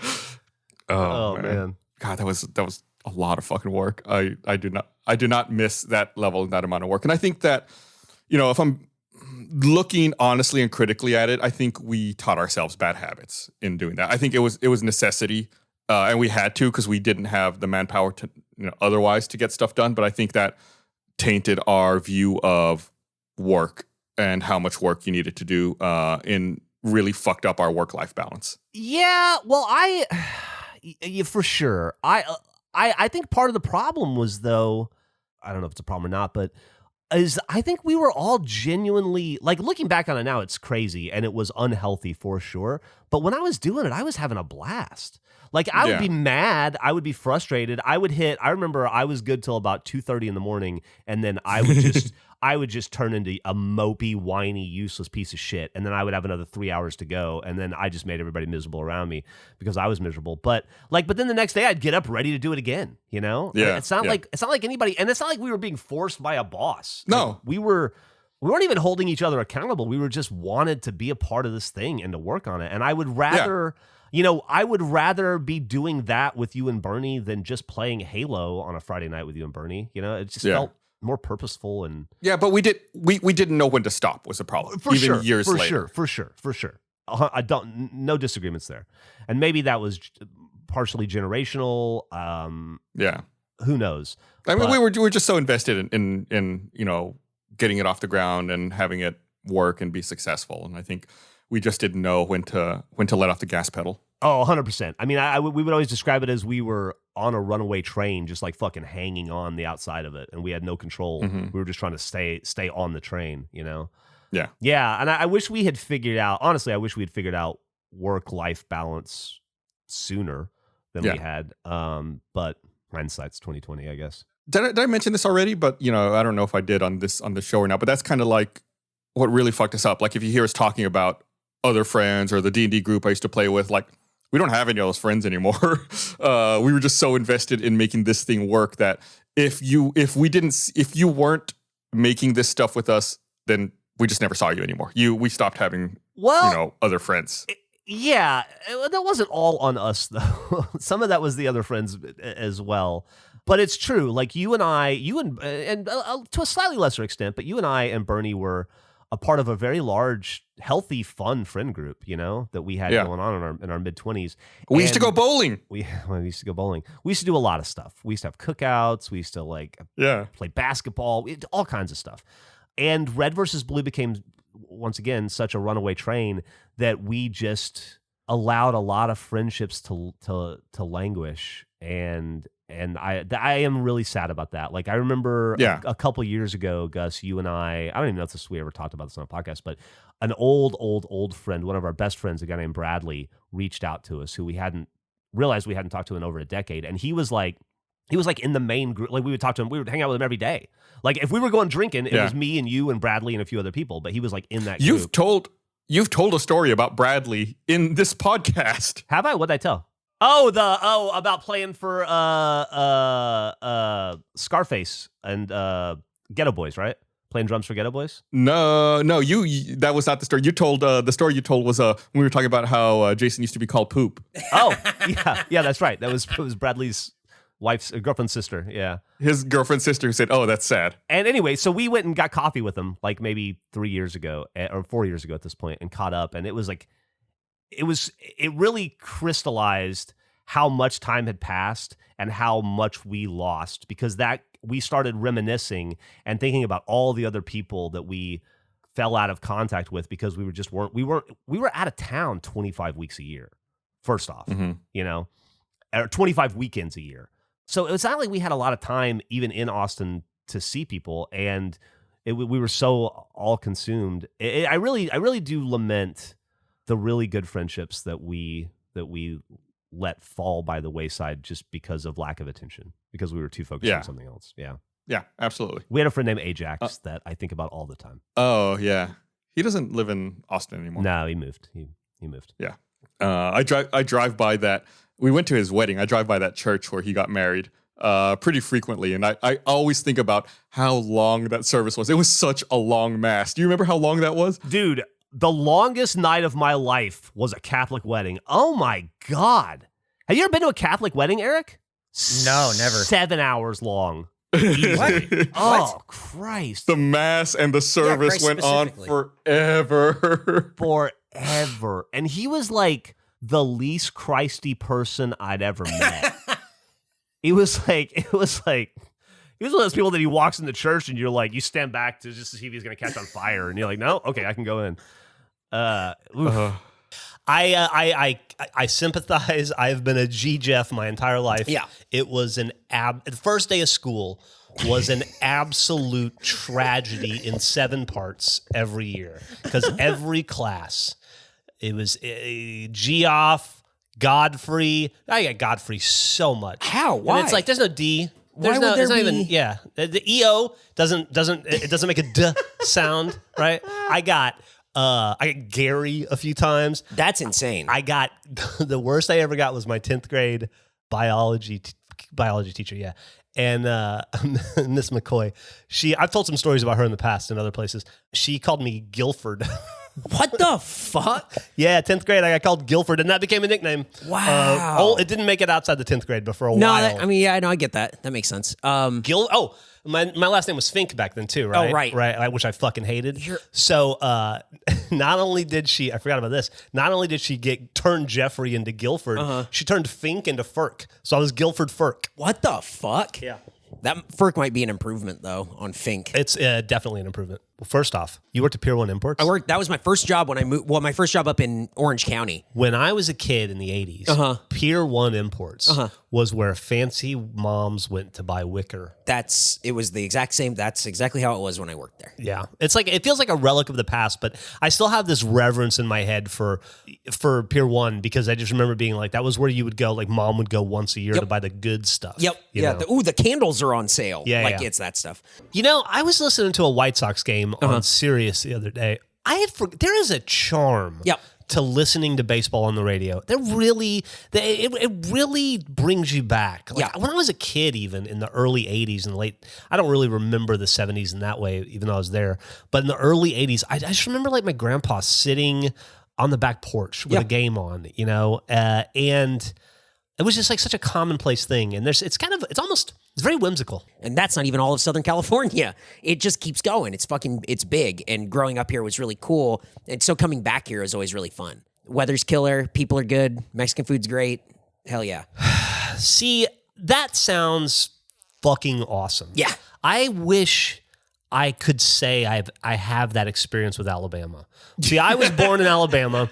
I moved around a lot as a kid, right? I lived in Oregon. I lived in Florida. I lived in Louisiana. Oregon? Yeah, I didn't know that. I lived in just outside of Portland in a town called Beaverton for about 3.5 years. I was there when Mount St. Helens exploded. Whoa, no way, really? Yeah, I remember shit. it. I have memories of my mom and all the neighborhood moms, like in surgical masks, which sweeping the volcanic ash out of the driveway. No way. And stuff. Yeah. Dude, I had no idea. That's crazy. Yeah. I loved living in Oregon. Wow. That's why I still kind of out of all the places I've lived, and then I joined the Army after that, and then I lived in a lot of places.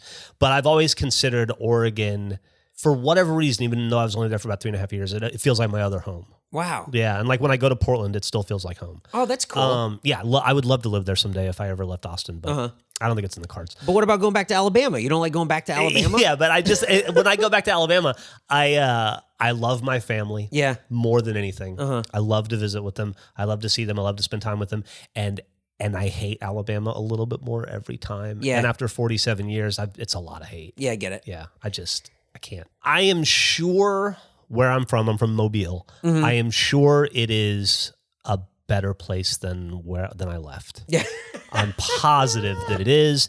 My mom is a big fan of it. She's always sending me stories and telling me about little ways that it's improving, and I'm glad to hear it. I just can't see it or get over. I get it. You know? For sure. Yeah. Anyway, I was thinking about this the other day. I was remembering this. Dude. I was remembering this party I went to.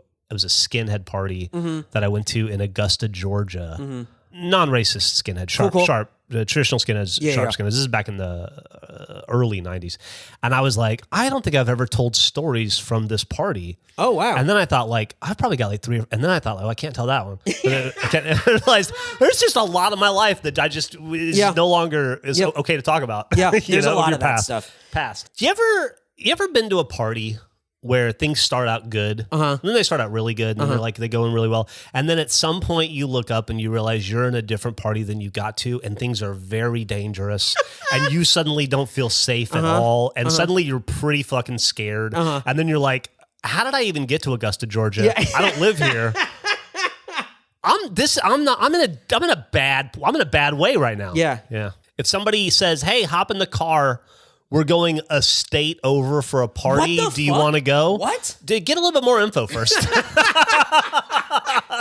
How far was that drive? I was living in Columbia, South Carolina, so at the time, so wherever that was. Fuck. Hour or two. Jesus Christ. Yeah. For a party? Well, there was a show.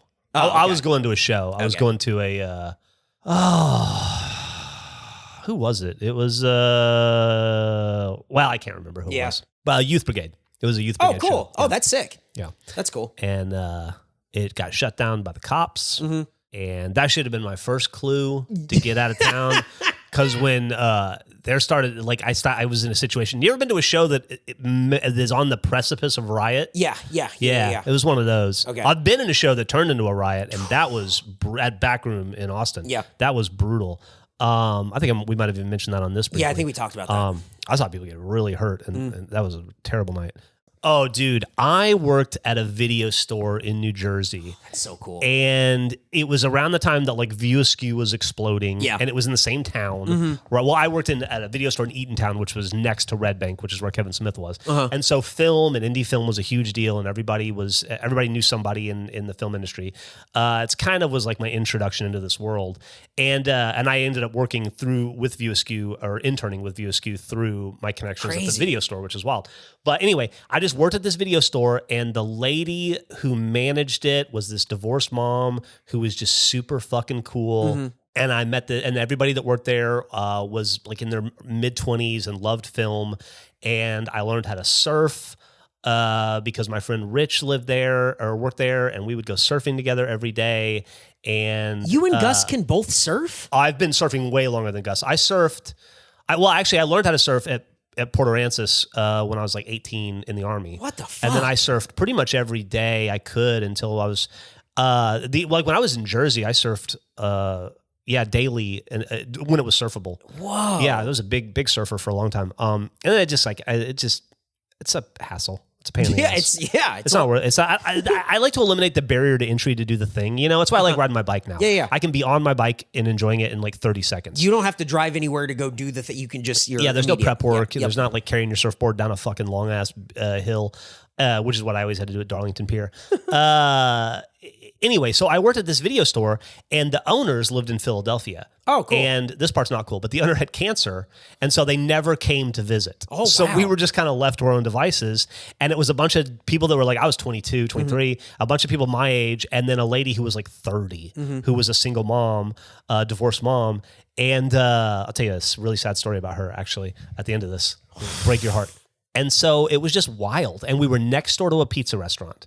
So we would, it was so great. We were in like a little shopping complex. We were next door to a pizza restaurant. Across the other side of that was a sub shop. And so we would trade video rentals for 100%. pizza and subs all the time. And then on the other side was a tanning salon, which is where the dude from, what's that Pour Some Sugar on Me band? Warrant. Cherry Pie. Okay, yeah. What was that guy's name? The lead singer? Fuck, I don't remember the guy's name from Warrant. Fucking Simon, maybe. Anyway, the lead singer from Warrant, he would get tan there. And so he would be, I would always see him going in to get tan. And then I was always eating free pizza because I was trading it because the owners didn't, they were dealing with their cancer. Course. And then we would like shut it down at like 10:30 on a Friday night, and we would just throw on movies and eat pizza and get drunk and just all hang out. That's awesome. And it was the single best, like most low pressure job I ever had. It's the job I had as I got out of the Army. And then I eventually quit because I went on tour with a band. And then after that, I ended up moving to Texas. But that lady, eventually that video store shut down because the owners sold it off. Yeah. That's too sick, and they liquidated it. And that lady went to work at another video store in a place called Long Branch, New Jersey. And one morning she went in to open it up at 10 a.m., walked in the front door, unlocked it, walked in the front door. Somebody followed in behind her with a gun, took her into the back, made her open the safe, and then fucking killed her. Holy shit. Shot her in the head at 10:30 in the morning on like a Tuesday. What the fuck? For like $800. Oh my God. Yeah. And left her kid an orphan. That's fucked. Yeah, just terrible.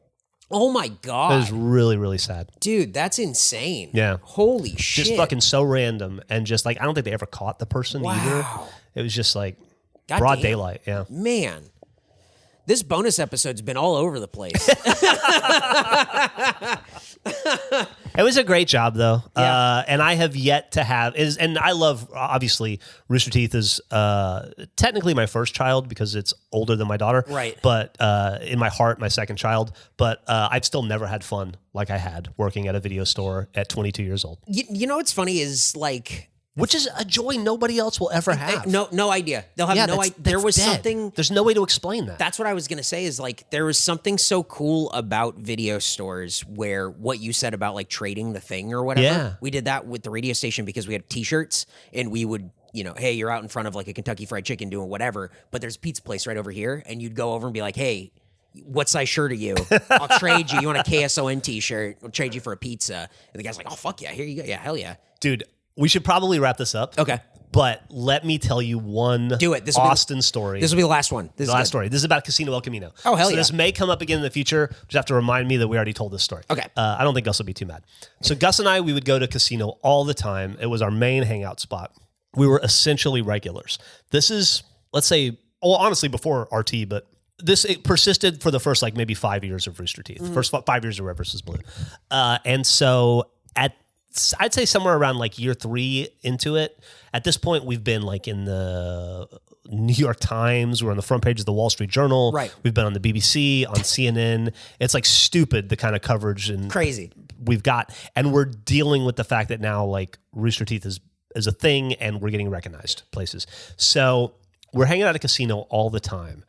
And the real appeal to Casino, it's a grungy punk bar that has a great, it's got over the top like gargoyle decor, which is a little silly in my old age now, but I always thought it was charming back then. And it's got an awesome jukebox. But the real attraction is they had phenomenal hamburgers. Oh yeah, just really, really, really good hamburgers. Still do. Yeah, and I haven't had one in years. I should go back and get one. Yeah, let's do it. I'm all about it, dude. The Pittsburgher. Oh God, it's so good. However, so we would always go and order a burger, and the burgers are like $12. Yeah. So like, you know, burgers and fries is like, I don't know, $12, $15. And we would always go and order a bunch of burgers, and then you go upstairs and you drink and wait an hour. It takes forever because there's always a line.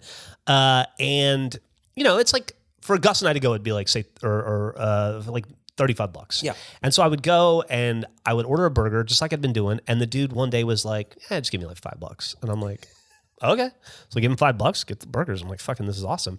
And I go and I tell Gus, and he's like, maybe it's because we're like locals. Maybe because we're here so much. And I'm like, yeah, that's got to be it. And it keeps happening to the point where I'm starting to get a little weirded out by it. And it's happened like, I'm going to say over the course of a couple months, it happens like maybe 15 times. Wow. And I get a particularly big order. It's like for like 5 or 6 people. It's like a $70 order. Yeah. And the guy goes, I don't know, man, just give me $14. And I go, what? Listen, I got to ask you a question. And he goes, okay. And I go, are you like a Red versus Blue fan or something? And he goes, I don't know what that is. And I go, well, yeah, of course you're not. You've got prison tattoos. Right, and you know, like, and I'm like, and he's in like a fucking like a sleep shirt and you know, just like drugged out. And I'm like, the cartoon? He's like, what are you talking about? And I go, well, every time I come up here, you just give me these deep discounts, and I just don't know why. He goes, yeah, dude, it's a fucking industry favor. And I go, okay. And he goes, you work at Emo's, you let us in for free. I get you cheap burgers. That's how this works. And I go, for people who don't know, Emo's is the punk club 2 blocks down the road. And I go, I don't work at Emo's. And he goes, yeah, you do. And I go, I really don't. I'm sorry. And he goes, well, you used to. And I go, I've never, ever worked at Emo's. And this like grizzled, probably like 38-year-old dude who probably looks 48. Yeah. Just lived a very rough punk rock lifestyle, you know. He just stares at me. And he stares at me for like, it was probably 12 seconds, but it felt like 6 hours, you know. And just like smoldering, angry eyes. And I get very scared. And I'm just like, he did this long pause, and he just goes, you better give me the biggest fucking tip you've ever given anybody in your entire life. And so I tipped him like $100, and then I paid regular price from then on out. The greatest restaurant in Austin. Greatest restaurant in Austin. You guys said that you were sharing E3 stories? Is that what you were talking about? We were talking about E3. I don't even know why we were talking about E3. I remember because I was like, we always say we're going to talk about stuff, and then I immediately forget, so I tried to hold on to these. We were talking about some E3 stories. We talked about a post-production house in LA that we used to go to a lot, which is in a whole episode. And then there was one other thing that we were going to cover. We were talking about the condos over here. We were going to talk about the condos. I think this was wrong. I wanted to talk about an RTX story. Oh yeah, you were going to tell a crazy RTX story I didn't know. I don't know if we're going to approach this in any particular order.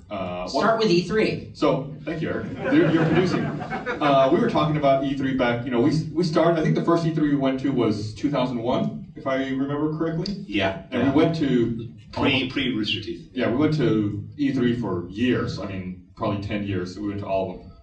And back then, 2001, 2002, when we would go to those E3s again, pre-Rooster Teeth, they were the craziest spectacles of wasted money that you can imagine.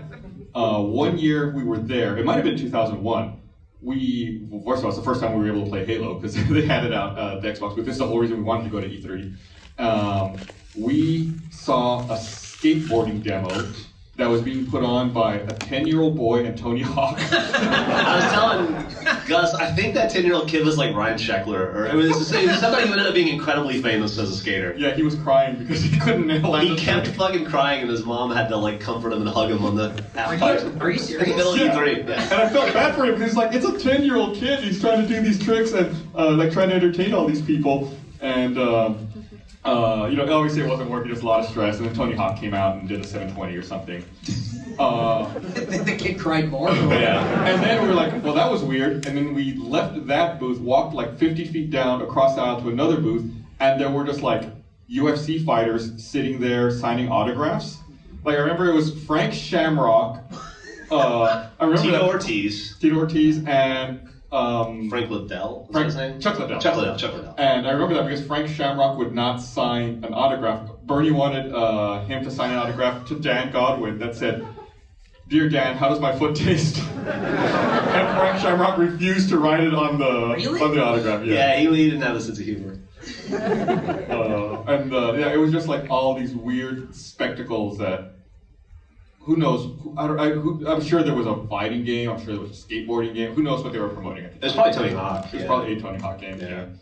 Back then. Yeah, it was like an embarrassment of like it was like video game companies would try to see if they could outspend each other at E3. It was some sort of badge of honor, I guess.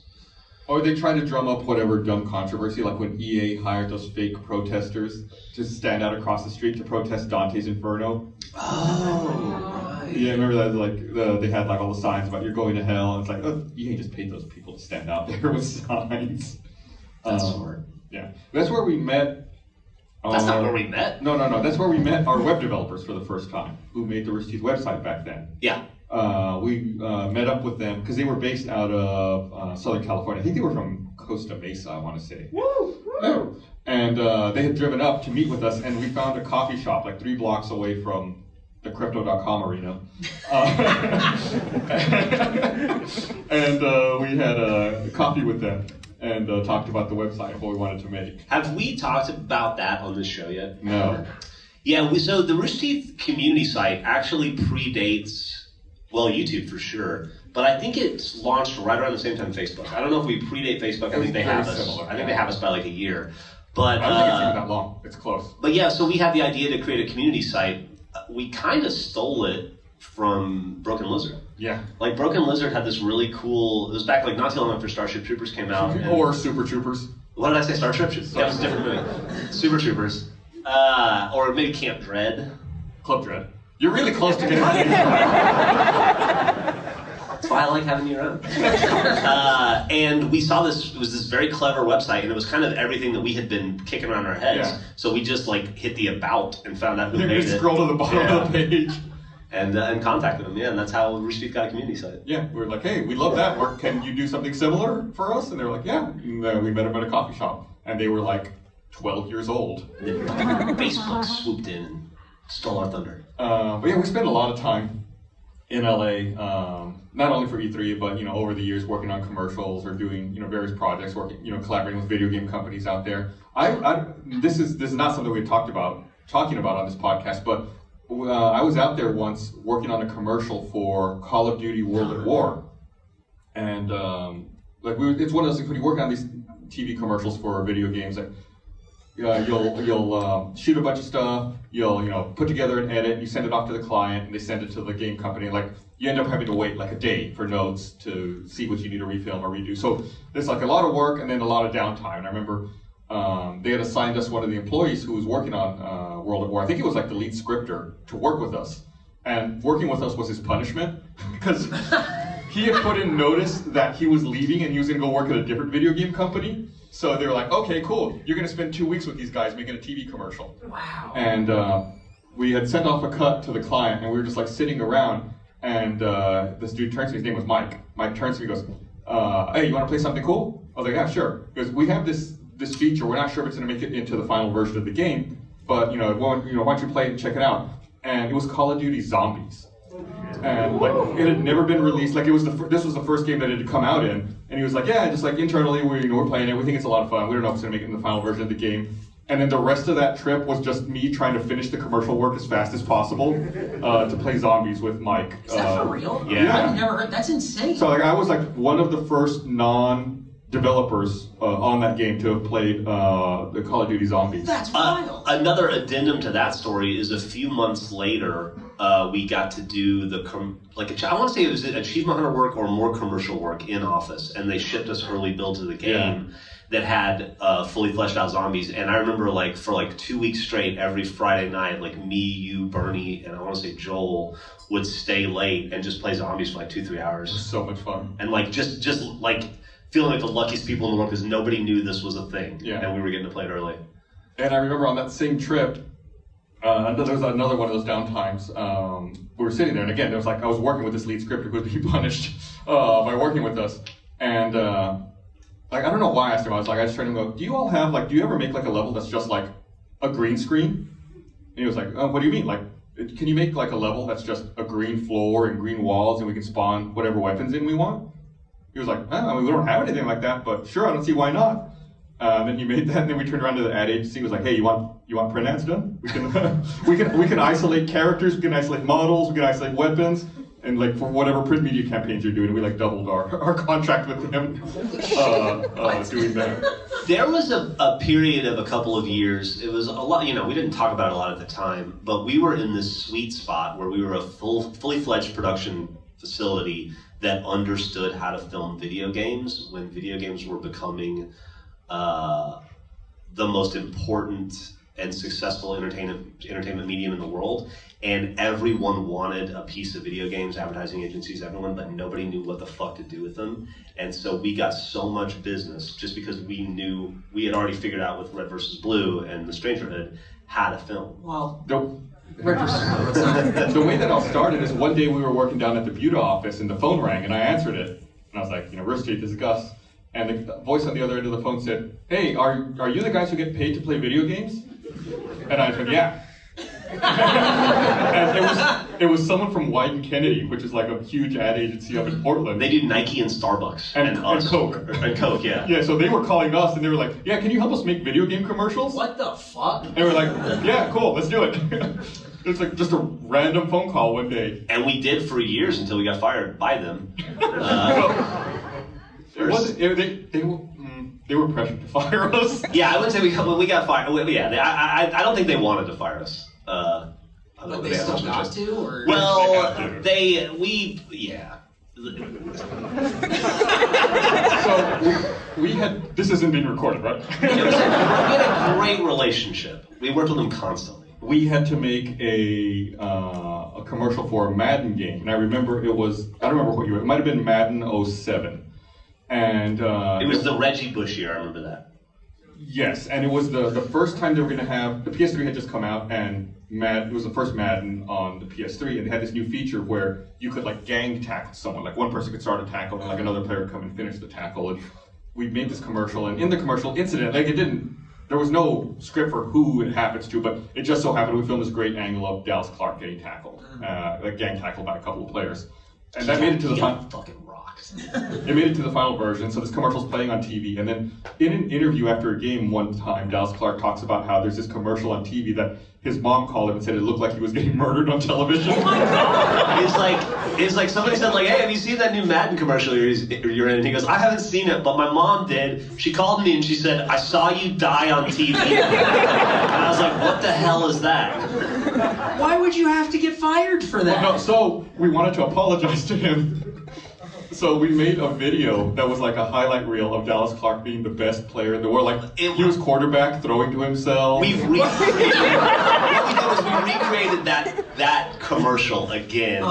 but the person that tackled Dallas Clark ended up being Dallas Clark because he was the only person that could tackle himself. And so it just kept escalating in lunacy, and where Dallas Clark was every player on the team, on both teams. I don't know if it was him that got mad, or the NFL Players Association that got mad, or if it was the NFL that got mad. I do know the answer. But do you? One of them got mad, and we had to get fired because of it. We put that video out on I want to say it was like a Monday at like 10 in the morning. We thought, this is funny. It takes like 45 minutes to make it. We threw it up. And I would say that, let's say it went up at noon. At like 2, we got a call from Sports Illustrated that was that, hey, we want to interview you about this commercial. We're like, that's fucking awesome. No! That interview never happened because by 2:30, we got a call from the ad agency who said, the NFL Players Association is up our ass. What did you do? And then we said, we made a funny video, and they go, take it down. And that was it. It was the NFL Players Association. You can't take anything down from the internet. Once you put it up there, it's out there. That's insane. And years of business went away. Yeah. But all of those commercials, it's weird. Like you watch those sports commercials, and it's such a pain in the ass to make those commercials because of like agreements between players and like the Players Association. I remember like we worked on this one hockey commercial, and they were like, you have to have at least 3 players on the screen at any time. You can't focus on any one, and you have to have at least one shot that has 7 players on the screen at once. It's like all these weird bullet point rules that if you're watching the commercial, you don't know, you don't care, but it's part of like these contract agreements and how all that stuff comes together, and it's such a pain to navigate all of that stuff. Do you remember we were doing, it was one of the last ones I worked on. I ended up not doing it anymore, so I almost got in a fist fight with one of the guys at the ad agency. I don't know if you remember that. Oh, yeah. Over Stan Van Gundy. Yeah. I'll tell you the story in a second. I'll tell you now. So we were filming this NBA commercial, and in it, Stan Van Gundy was coaching, and the guy was like, and it's just like a fucking sprite on the side of the court, right? That just fucking moves back and forth like this, and has 3 expressions, and we make this whole commercial, and the guy keeps hammering me. He's like, I'm not feeling the emotion in Van Gundy's face. And I'm like, I'm not either. What are you gonna do? It's a video game. And he's like, can you film it? And he kept having me reshoot it. And I'm like, I keep trying to tell him, I'll shoot it at any fucking angle, at any FPS you want. It's not gonna change the fact that the guy doesn't move. Right. He's a fucking, he's a robot. There's no articulation. And he just kept getting on my fucking nerves. And finally, he's still like, I didn't like him already because he would carry a notebook around with him and he would create fonts for fun. Oh, I forgot about that. Yeah. He would just like design fonts. What the fuck? What a fucking asshole thing to do. Yeah. And eventually I was like, listen, it's your money. I will shoot Stan Van Gundy for the next 3 fucking weeks if you want me to, but I will not get you a better shot than it is right now. And then like he got a little heated and I had to leave, and then I'd stopped doing the commercials after that. Not too long after that. But what I was gonna say is, after that shoot, we did an entire fucking commercial about Tony Parker. Yes. And then they came through and said, NBA Players Association said you can't use Tony Parker. They changed it. So just sub him out for another player. And it's like, that's not how it works. You have to reshoot the entire thing. It's like 2 weeks of work down the toilet. Redo it. And I think I left, and then I think Joel came and replaced me for like a week, and then he left, and then you were there the entire time. I was alone in Venice, California for 6 fucking weeks shooting NBA commercials. It sucked. It was like all day. It was like 18-hour days for 6 weeks. But on the bright side, I was shooting at Prologue, which is an amazing company. And everyone who worked at Prologue was great. They do like every cool title sequence you've ever seen in a movie. Prologue made the it. Cool Marvel ones that are like that's all them. Yeah, it's all Kyle Cooper. Like Day of the Dead or Dawn of the Dead. Yeah, Metal Gear Solid 3 intro. Like any cool video game or movie intro that you've seen, Prologue made it. So I was like, this sucks. I really hate my life, but I'm working at Prologue, and that's really fucking cool. Do you also remember that we were on a crunch night and things were going really rough and we were trying to get a bunch of stuff done, and the 2 dudes that were the ad agency guys that were our liaisons were like, hey, we'll be right back, and then they left and went to an LA Galaxy game. Yeah. Right back. Their idea of right back was like 6 hours. Yeah, it was Beckham had just started playing for the Galaxy, right. and they were like, oh, Yeah, we had to go watch David Beckham. We have to. I thought they were getting coffee. I thought they were going to be back in like 15 minutes. No, they were just gone. And we had questions we needed answered. We had Yeah, because they were the ad agency people. So it was like they left. They are the ones giving the guidance. It was us and Prologue, and we're just doing what they say. So it's like we're us and Prologue looking at each other like, do you know what to do? No, they're not here to tell us what to do. So it's like we just start trying to make stuff and hope that it's what they want. But that wasn't the only place we worked. We worked at a bunch of different either game developers, editing houses, different studios. It was always somewhere different you had to go work. And there was one place. It's not Prologue, not any place we've mentioned already. Want to be really clear? It's not Prologue. It's not them. This is a different place that we're not naming. A different place that we will not name. It was a very cool place. Yeah. They had employees on staff. They had 2 employees on staff whose sole job was to get people drugs. It wasn't their sole job. They also got snacks and stuff, and they managed the playlist. Like there was like a constant DJ thing going on at work all the time, and they were managing the playlist as well. But yeah, if you needed drugs, they would let you know. They're like, any drugs you not like. That's our job. I'm good. I'm just here to work. Like, I just need to get this done. But they also if they would have. After hours, they would have like mixers with like the clients and the people who work there. Yeah, like wine and cheese hour kind of thing. And they couldn't drink unless a client asked them 3 times to drink. They had to say no twice. Then the 3rd time they could drink. So it'd be like, "Are you're gonna get something to drink? Nah. Are you sure? Yeah, I'm sure. Ask me one more time. What? Trust me, you just have to ask me one more time. Just have to ask me one more time. Are you sure you don't want a glass of wine? Okay." And then they explain it. They're like, "Yeah, we're not allowed to drink unless you ask us 3 times, and then we can drink all night with you." But these are an insane set of rules for people who are required to get you drugs. And by the way, I would like to reiterate, Gus and I did not take them up on the drugs portion. I mean, if you say so, that's fine. I mean, I can't speak for Gus. I was big into the wine. I was big into the drinking, not so much the drugs. I just remember we played a lot of Call of Duty there. I remember they had a big TV setup, and that's what yeah. Well, crazy. But that's not Austin related. No. We had Austin stories we wanted to tell too. We've been on for 20 minutes already. 20 minutes. Do we have Austin stories? Yeah, you have place right over here. Condos and crazy RTX story. Okay. So there's I don't know how many of you are from Austin? Okay. Good amount. How many of you are born and raised from Austin? Jack's not here. So a few of you. There's some condos. I don't know if you've seen them. It's like if you come on the 4th Street side and just like cross Trinity over here, like on the south side across from the hotel, there's like some pink condos over here. Yeah. And called Railroad Commons or something like that? That's what they used to be pink. They used to be called Railroad Commons. I don't know actually if they're pink or if that's what they're called anymore. But years ago, back in the late 90s, you looked at buying one of those. You thought it would be really cool to live downtown. And it was just way too expensive. They were asking way too much money. It was a ridiculous amount of money that they wanted for one of those condos. Like 61,000? No, it was more than that. It was. I bought my first house in Austin for $92,500. Right, over on the east side.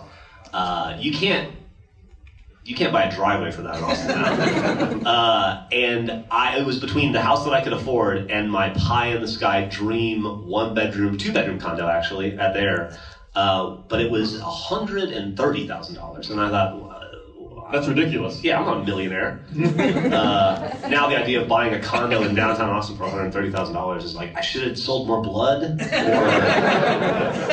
my car. I could have retired off that condo at this point. By the time when back when was it? In 2004, I lived for a while. You remember I lived in an apartment over off of Enfield. Just east of Mocha. That was the Grudge apartment. That was the Grudge apartment. It looked like the attic from Ju-On, the Grudge. I would have to watch his cat when you go out of town. It was I'd have to go in the daytime. It was so creepy at night. But when I eventually moved out of there in 2007, it was 2007. It was a real small apartment complex. I think there were only like 10 or 15 units there. It was a 1-bedroom apartment with a loft. And when I moved out, the owner was like, "Do you just want to buy this unit? I'll sell it to you like a condo." I was like, "How much?" And he said, $140,000. I was like, "Yeah, I can't swing that. I don't have that kind of money." God, I can't imagine. That place is probably $1 million. That place probably is now. It's like between Terrytown and Clarksville. Fuck. Yeah, that is the correct reaction. Yeah, it's nicety nice over there. And not that it was a great apartment, it was really old and dated on the inside, but still, to own that place for $140,000 would have been really nice. You probably don't want to tell these stories, but if you ever want to talk about all of your dating problems while you were staying in that place, I got tons of stories. Let's avoid that for now. Maybe in a future episode. I'm writing it down, don't worry. Oh my God. Good times. I was going to go somewhere, you totally sidetracked me. Over there, Enfield, whatever. So, we've been doing RTX this is our 12th one in Austin. We started in 2011, it was a field down in South Austin. I don't think it's a field anymore, there's a building in there. Oh, are you serious? I think so. Because the reason we had it in that field back in 2011 off of Slaughter, it was off of Rafa Ablanedo, but right by Slaughter. The reason we had it in that field, I don't know if you remember this, the person who owned the field was the person we bought that building from. Yes. So we knew his contact info. So we just asked him, hey, we need to have an event. Can we do it in your field? And he was like, sure. We just had to mow it, and because it was really overgrown. It was a whole process to get it ready to have a bunch of people there. And that was a nightmare. Hold on, real fast. Raise your hand if you were in that field. Because I know at least two people were. Yeah, the twins. Dang. Yeah. Wow. Thanks for sticking around. Thank you. Yeah. It was hot. That was 2011, which has gone on record as being one of the hottest summers ever in Austin. Because it was in late May, and we thought late May we'll be fine. It'll be high 80s, maybe mid 80s.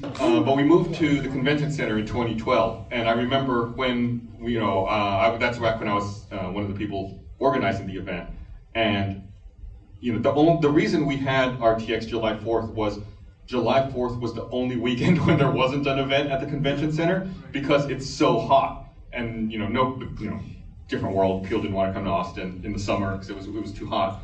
And I asked them at the time, I was like, what do you do? Do you keep the AC on all day? Do you turn it off at night? They're like, no, it's more energy efficient and more cost effective if we just leave the AC running 24 hours a day at I don't remember what was 72 degrees or something. I was like, cool. Can you put that in the contract? And they're like, yeah. No, what are you talking about? We just do that. It's like, no, but I want to say I negotiated with you to keep this convention center 72 degrees 24 hours a day. And when people say it's too hot, I can say, no, look, I guarantee you it's not going to be. It was like I was manufacturing a talking point in the contract negotiations. You were being magnanimous earlier when you said you were one of the people that helped schedule it. There have been a lot of talented people in Rooster Teeth who have shepherded our events department. Obviously, we had Bethany for a long time, and then she died, and now we have Clarissa. Clarissa's totally alive and doing an amazing job. But before all of that, there was Gus and Barbara. Yeah. But you created RTX. Yeah, it was. This is here because of you and all of the work that you put into it in those early days. This was one of your tentpoles. Well, yeah, but we all have 10 Mine was the story, yours was events, and broadcast, and a lot of other things you've done over the years, but I just don't think enough credit is given to you for... I agree, not enough credit is given to me, so I'm really glad to hear it. Thank you.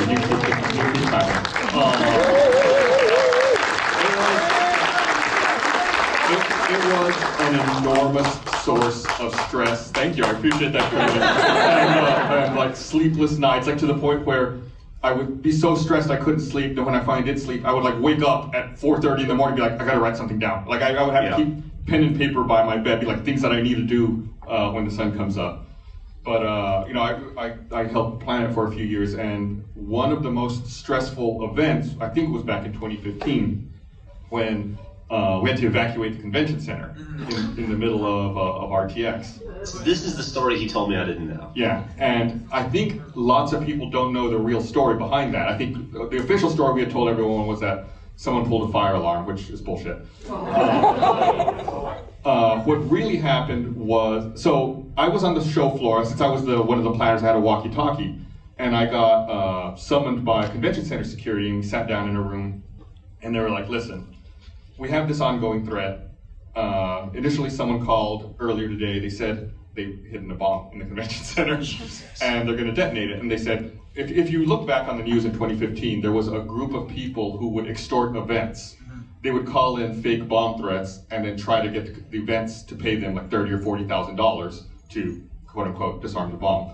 But there was never anything. There was never any bomb. So, they say, we think this is all bullshit. We think it's this group. This is what they do. They just call in fake threats and try to get money. But out of an abundance of caution, just to be safe, we're going to go and evacuate the convention center anyway, because we would hate to be wrong about this. So they're like, okay. And they said, we're going to evacuate the convention center in about 2 minutes. Okay, great. So it's like, I need to call Barbara, because Barbara was, co-directing at the time. So I walk out of the meeting with security. I pick up my phone and I call Barbara. I'm like, hey, Barbara, don't panic, but we need to evacuate the convention center. And right as I said that, all the alarms started going off. And I said, it's okay, just get everyone out. So then we hung up, and then I had to walk around and get everyone out. And I remember the convention, the show floor itself was pretty empty, but I saw these two dudes with weekend passes walking towards the north, from the south end of the convention center to the north end on the show floor. I was like, what are you doing? Get out. I started pointing to the Trinity exit. Go out. But our hotel's that way. I was like, just get the fuck out. I remember I came up here. I came up actually through this room with security. We cleared everyone out. There's emergency exits back here. We made sure everyone was out through the exits back there to clear around, make sure the whole building was empty, and had to just sit around knowing we couldn't do anything. And eventually, the FBI got involved, and all those people got arrested. They found them. They were overseas. They were in another country, but the FBI coordinated with the other countries. You referred to them as an international crime ring. It was an international crime ring that was calling in fake bomb threats to events all around the country that summer, and. You all were part of history if you were here at RTX 2015. Jesus Christ, that's a heavy story. That's not the first time we've had people investigated by the FBI. Do you remember we did I want to say it was the second San Diego Comic-Con we did, so maybe 2004.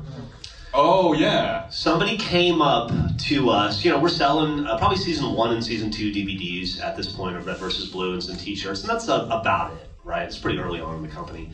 And probably the first year we sat next to Mega 64, actually. People kept coming up to us with these Red vs. Blue DVDs that we didn't recognize. Right. And we had, at that point, made every Red vs. Blue DVD. And I mentioned it to Matt or something. I'm like, yeah, I don't know, it was weird. I don't know if maybe the distributor had a different cover or something.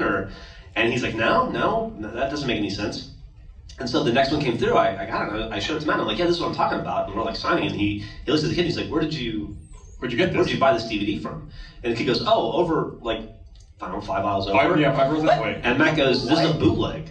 And the kid goes, really? I'm sorry. And Matt goes, hold on, first off, here's a real DVD. We'll sign that and give you the real one. And then can you show me where you got this bootleg? And so the kid walked Matt over, and I followed behind like this. And Matt went up to these dudes, and they just had a ton. I remember their name, I'm not going to say it. They had You can say it. I don't want to. Electric Eye. They had a ton of DVDs, bootleg DVDs on a table in a 10x10 booth, and then they had a couple of other locations around Comic-Con.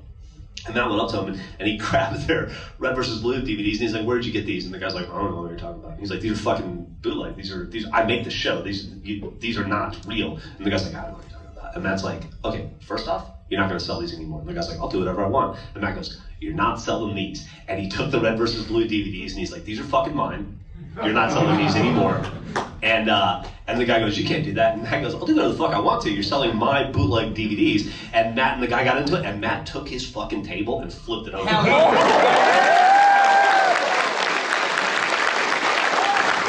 By the way, don't ever, one of the sweetest guys you've ever seen in your entire life, but don't piss off Matt Holman. He does not fuck around. Matt literally flipped his table, DVDs went flying everywhere, and Matt goes, I'm paraphrasing because I don't remember specifically, but I'm pretty sure he told him if he did it again, he'd kill him. Or something along those lines, right? Allegedly. And then Matt walked right over to a security officer. Sorry, I have the Invisalign, and I'm still getting used to it, so it's making me slur a little bit. Went over to a security officer and was pointed out, was like, these guys are selling bootleg DVDs, and then they were gone from the convention, and then a week later, we found out the FBI raided them. Yeah, so I read it in the newspaper. Yeah. So if you Googled the name of the company, you'll see when they got arrested back in 2004, I think. Yeah, it was a cool day. It's cool to watch Matt Holman be a badass. I've been rewatching. We used to live together for a little while, and we used to watch a lot of TV. We watched, Survivor, The Mole, The Simpsons, Making the Band. making the band. Oh my god. Like way back in the day, and I've been doing the Simpsons rewatch here recently. And I've been rewatching it from the beginning. I'm on season 7 right now. How hard was it to get through seasons 1 and 2? It's fine. It's not the best, but knowing that there's better episodes coming up it's fine. I rewatched an episode recently, and I tweeted about it. It was a very niche tweet that was intended for me, where I've been watching it with the subtitles on. And when watching with the subtitles on, there's one scene where the subtitles don't match what's being said in the episode because the episode as it aired originally was different. They've changed it in syndication.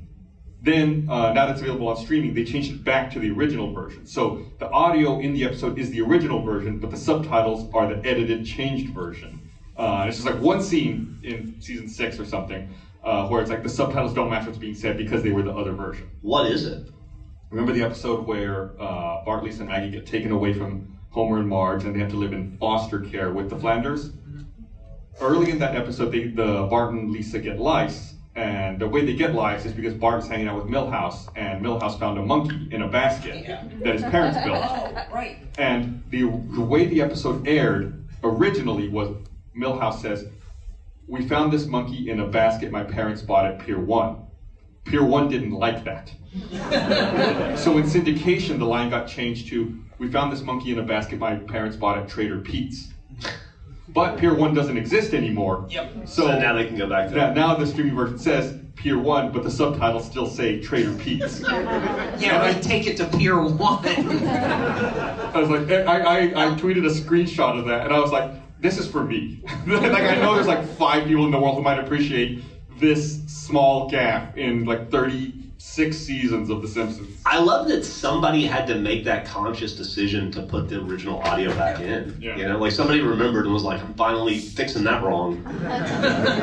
Kirstie Alley be damned. She did the Pier 1 commercials, right? Was it Kirstie Alley? Yeah. Okay. Yeah. Man, Pier 1 was the shit if you were a mom in the 80s. Yeah. That was where you get all the best wicker. I remember that.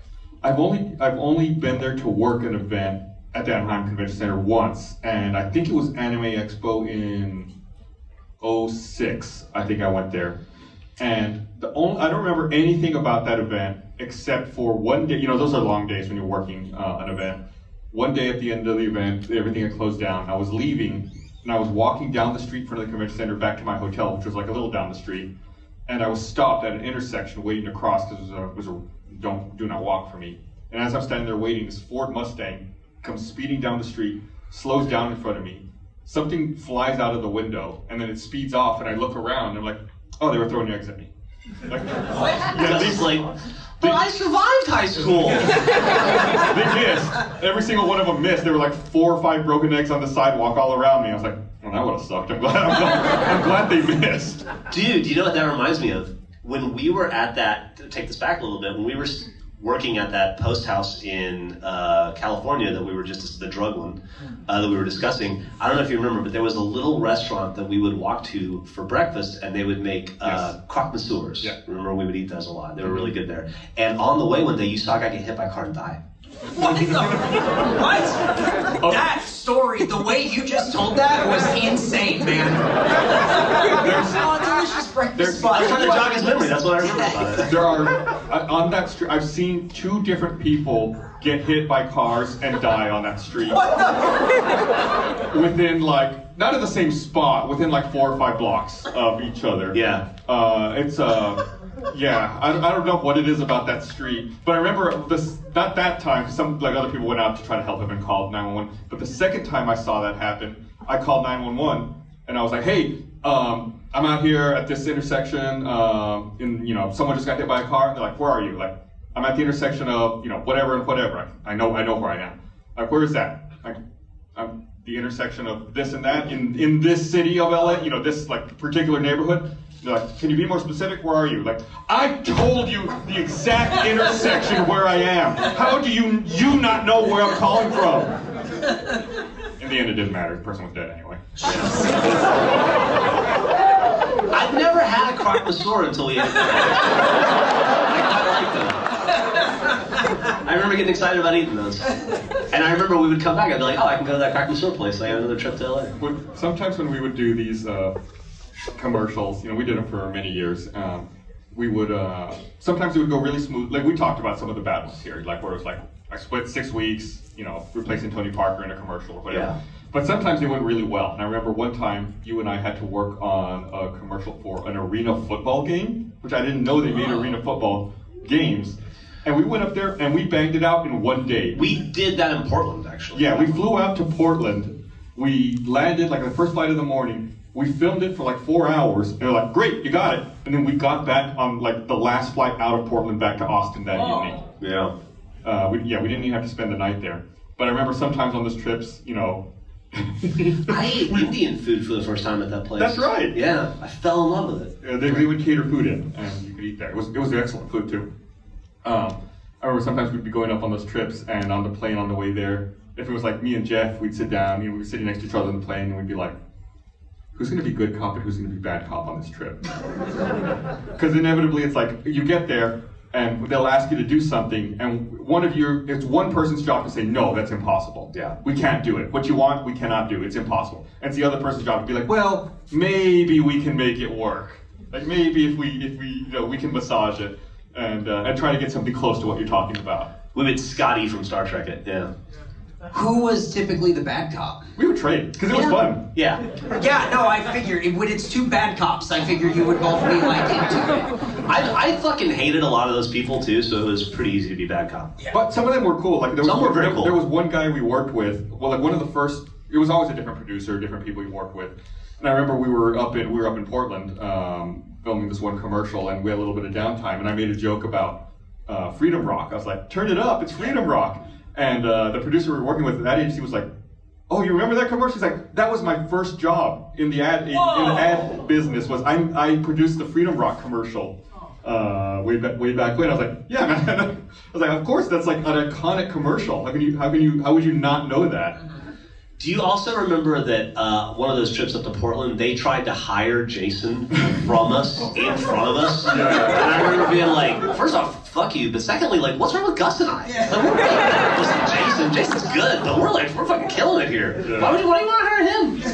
Hire me. I don't want to work here, but it's an honor to be asked. Also, they had a rule whenever we would go to Portland. Like, if we went to Portland, that meant we were working at the White and Kennedy office, like their headquarters, and this is one of the biggest ad agencies in the world. And like Geoff mentioned, they had Nike, Coke, like big, Starbucks, huge brands, right? Yeah. And we would go. Well, the first couple times we went up there was no big deal, but then like the third or fourth time, we had to get pulled aside. And like one of the people who worked there was like, "Listen, this isn't a requirement, but it's very strongly recommended that if you're going to be spending time in this building, you need to wear Nikes." Yeah. And then they were like, but Gus and I are both like, well, we don't have Nikes. I don't have it. And they're like, that's fine, but just stay off the third floor. I remember we just didn't go to that floor. It was like there are places you cannot go unless like you have Nike. Like I bought a pair of Nikes specifically for any time I had to go to Portland, I would have to take my Nikes. Like those were my commercial making in Portland shoes. So those might be the most specific shoes you can have. And then one time we used to have like a corporate condo, like a corporate apartment there, like across the street from White Kennedy. It was like on top of a Whole Foods. And I remember one time, this is back 2005 maybe. I got gotten there. I don't remember what commercial we were working on, but I gotten into the condo, and it's kind of like Airbnb before Airbnb existed. Yeah. And I get there and I've got a key for it, and I take the elevator up and walk into the condo. I think it was me and Jason actually. I walk into the condo, and there was a bottle of kombucha on the counter in the kitchen. I'd heard of kombucha, but I'd never tried it at this point. I didn't know what it was. 17 years ago, give me a break. And I was like, oh, this must be that kombucha thing everyone's talking about. I was like, I've never tried this. Maybe I should give this a try. I was like, oh, this kombucha's really thick. And I opened up the cap and I smelled it. And I was like, oh, kombucha smells bad. And I was like, I'm not gonna drink that. And I put the cap back on and like put it back on the kitchen counter. And I went into my bedroom and I was like unpacking my stuff. And my phone rang, my cell phone. And I answered it. And it was like the corporate apartment people. And they're like, hey, just FYI, we had a handyman in your unit earlier, and he left a bottle of paint on your kitchen counter. They were like, he's going to be back up later tonight to pick it up. I guess he had just put his white paint for touch-ups on the cabinet in a bottle of kombucha, and I put the cap back on, and I had sniffed it, being like, maybe this is something I'll drink. So you were seconds away from drinking paint? It was like an off-white paint, and I was like, oh, this is that new drink everyone's talking about. It's really good. We would have had like a real different us after that. Jesus Christ.